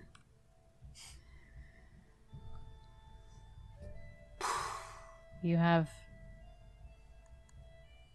a nice family. I do. You have a nice family that you can work it out with. Ah, shit. I'm sorry. No, I'm sorry. I didn't mean to. It's not my situation, but there's a possibility of a nice family where you all get along and eat food together and are okay. Take it. Put the effort in. Take the time. Shout, throw things if you need to, but it's worth it. Well, I can definitely... Take it from someone who doesn't have that option. I can definitely promise more shouting and throwing things, but... shit. Do you need a drink or a hug? Yes. I'm working, so I haven't got the drink, but come here, offers you one-armed hug. Okay. So sort of just friends with head on his shoulder for a minute. Sorry. It's all right. Kind of drubs your scalp with his knuckles. That's horribly uncomfortable. Oh, really? Yeah, fucking rough knuckles. Sorry, Orden does this to me when he's trying to be friendly. This is what friends do? It's apparently what a lot of the sailors do. You just sort of like vaguely assault the top of someone's head with your knuckles. Sorry, again. Yeah, it's fine. I didn't mean to get weird. Hey.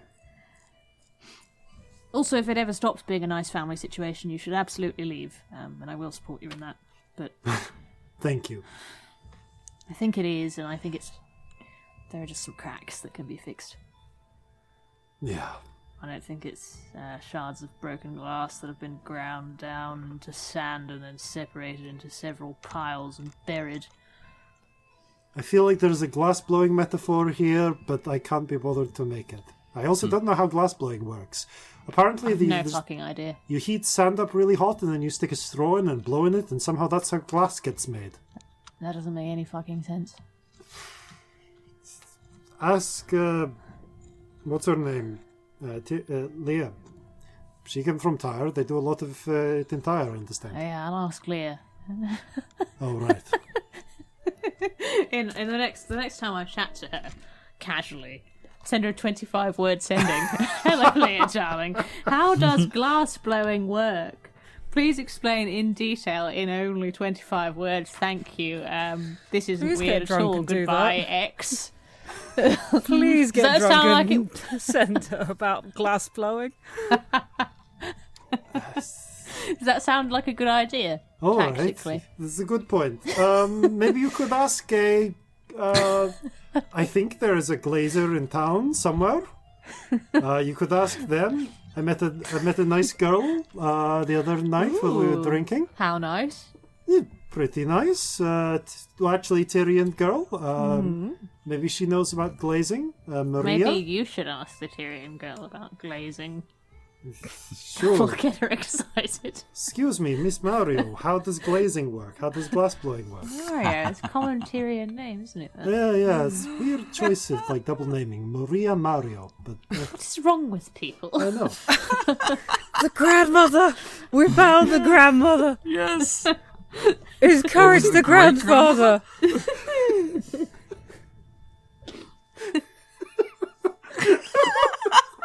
It's got really dumb. Love it. Anyway. We'll see. Well, I'm not going on any dates in the next few days, so who knows? But Yeah, sorry about that. it's fine. We shall make it a quest to get you a date when we come back. Okay. Seems only fair. So I only know Sailor's Bar, so if you know a nice place for a date, let me know. I know so many now. Oh, I know fantastic. a few. Yes, very exciting.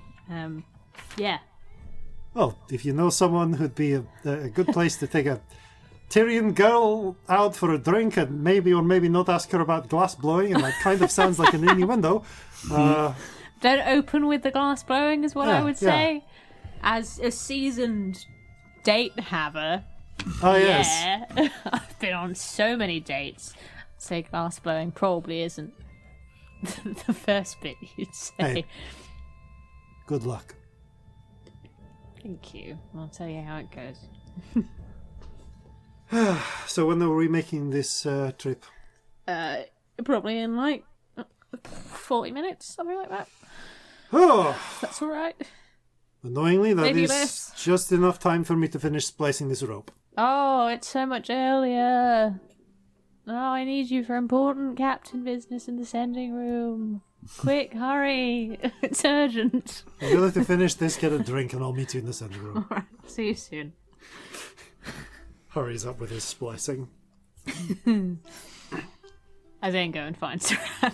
Saran I didn't is mean not- for that to be that long, I'm sorry. It's all right. Sarana's not actually that far away. She's on the She's forecastle outside listening to that conversation. looking at the God. looking at the witch's tit. She is close enough to potentially have overheard it, but does not at least overtly react as if she. Does she overheard look like she's been giggling or anything? it. Roll an insight check. Oh, God. 11. Yeah. She mostly looks like she's been looking at the witch's tit and seems oblivious to your conversation with Courage.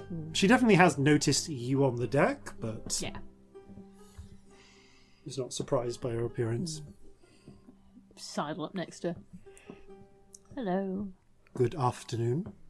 Afternoon. Are you doing a face? What are you doing a face for? No, no face. Sorry, you looked very serious. Your friend? Yes. Are you jealous? She smiles a little. No, just looking at the ship.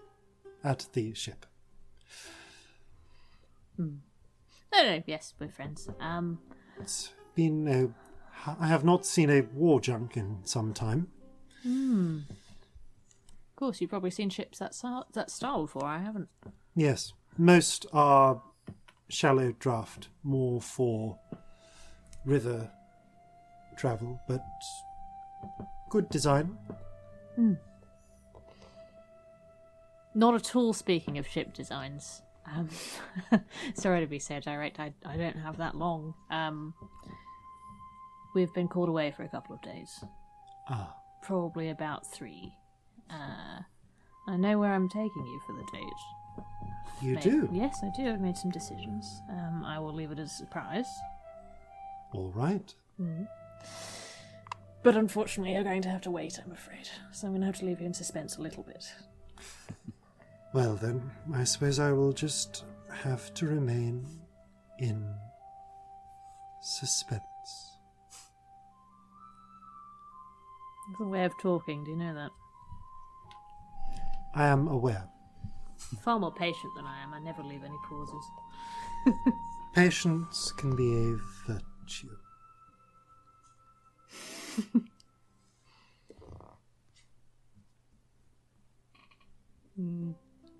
I suppose it can. We shall have to be patient. Not too patient. No. About 2 to 3 days of patience. 3 days. It's a day ride each way. It's going to be 3 days. She smiles a little, inclines her head. Then I look forward to it with anticipation. Me. I look at her with like wide eyes and a grin. 2. Why doesn't it work when I do it? I'm so poised. It's not fair. You learn to walk balancing things on your head. I did that. It is the worst experience. It is the most fucking boring and weird thing, isn't it? I feel like yours stayed and mine didn't, though. I've got less dignified. Well, at least the instrument lessons were something. We should play together sometime. Very well.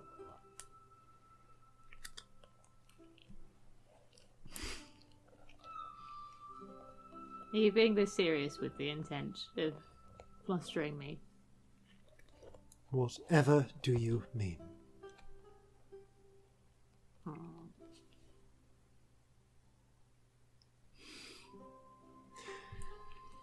A few days then. I'm gonna make you laugh. You wait. Properly. The smile widens a little. Give her a kiss on the cheek. If she's cool with it. She leans her cheek towards you a little as you go for it. See you in a few days. I will see you soon, Celestia. Surround. You part. Walk off. To the sending room, I imagine. To the sending room, where you kind of have to... Where you're just like waiting for 20 minutes, like you just get a drink or something.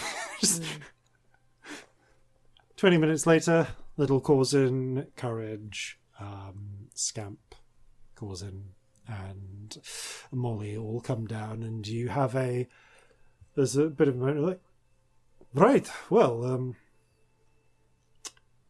this is familiar? Yep. Looks Round like 2. we're off on an adventure, and so are you. Fuck, I haven't sent to anyone in your family about this. Shh. You can't say that, Celestia. What? Oh dear. He's quite Little right, you Corzin absolutely bursts can't into say laughter. that. Fuck off. Little shit. You live with pirates, you don't care. Right, I need to send it. Who's the best person to send I to? hear people saying that like 15 times a day. At least. Many more. It's not nearly enough for the ship that you're on. And you hang around with me loads. Justice? Or Lilith? Probably best justice. Oh God, how do I explain that I've forgotten to send him until this second and you're going to be in 5 minutes? Hey, Dad. Oh, justice. I Hey, forgot Dad. to send. I forgot to send to you that I'm going to send your son. Sorry, your wayward son. Your wayward sailor Hey. son.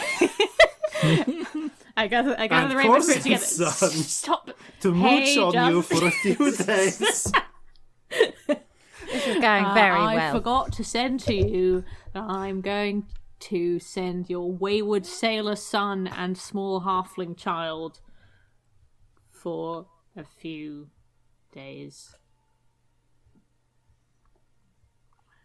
How many have I now done? You've done 23. Okay. Sorry, bye. I look Courage in the eyes. I say this. That was your fault. Did my wayward son give you those specific words? You can You can tell him from me that I'm very welcoming of Corzin, but he can... He says he's very welcoming of Corzin, but you can... I'll fill in the rest. I mean, you can ask him in 2 minutes. Good fucking luck. Oh, right, here we go. What time is it there? 5 in the morning or something? It's about 6. It's about 6 in the evening, so approaching sunset. So it's actually 10 a.m. Oh, well, at least it's not stupid hour this time. Yeah. The winds pick up as Scamp completes their ritual, and once again, the hole in the world opens up. By which time Courage has little Corzin's hand. Ready? Mm-hmm. Bye, Dad. Bye, Ma. See you soon. Hugs. See you soon, Corzin. Okay, and through we go. Bye. Bye. Seals shut after them. Corzin deflates slightly. Oh. You're right, it doesn't get easier, does it? Nope. It fucking well doesn't. I don't think I'm ever going to get used to that. Thing is, when we're all here, it can be done at a moment's notice. It was us not being here that I was worried about.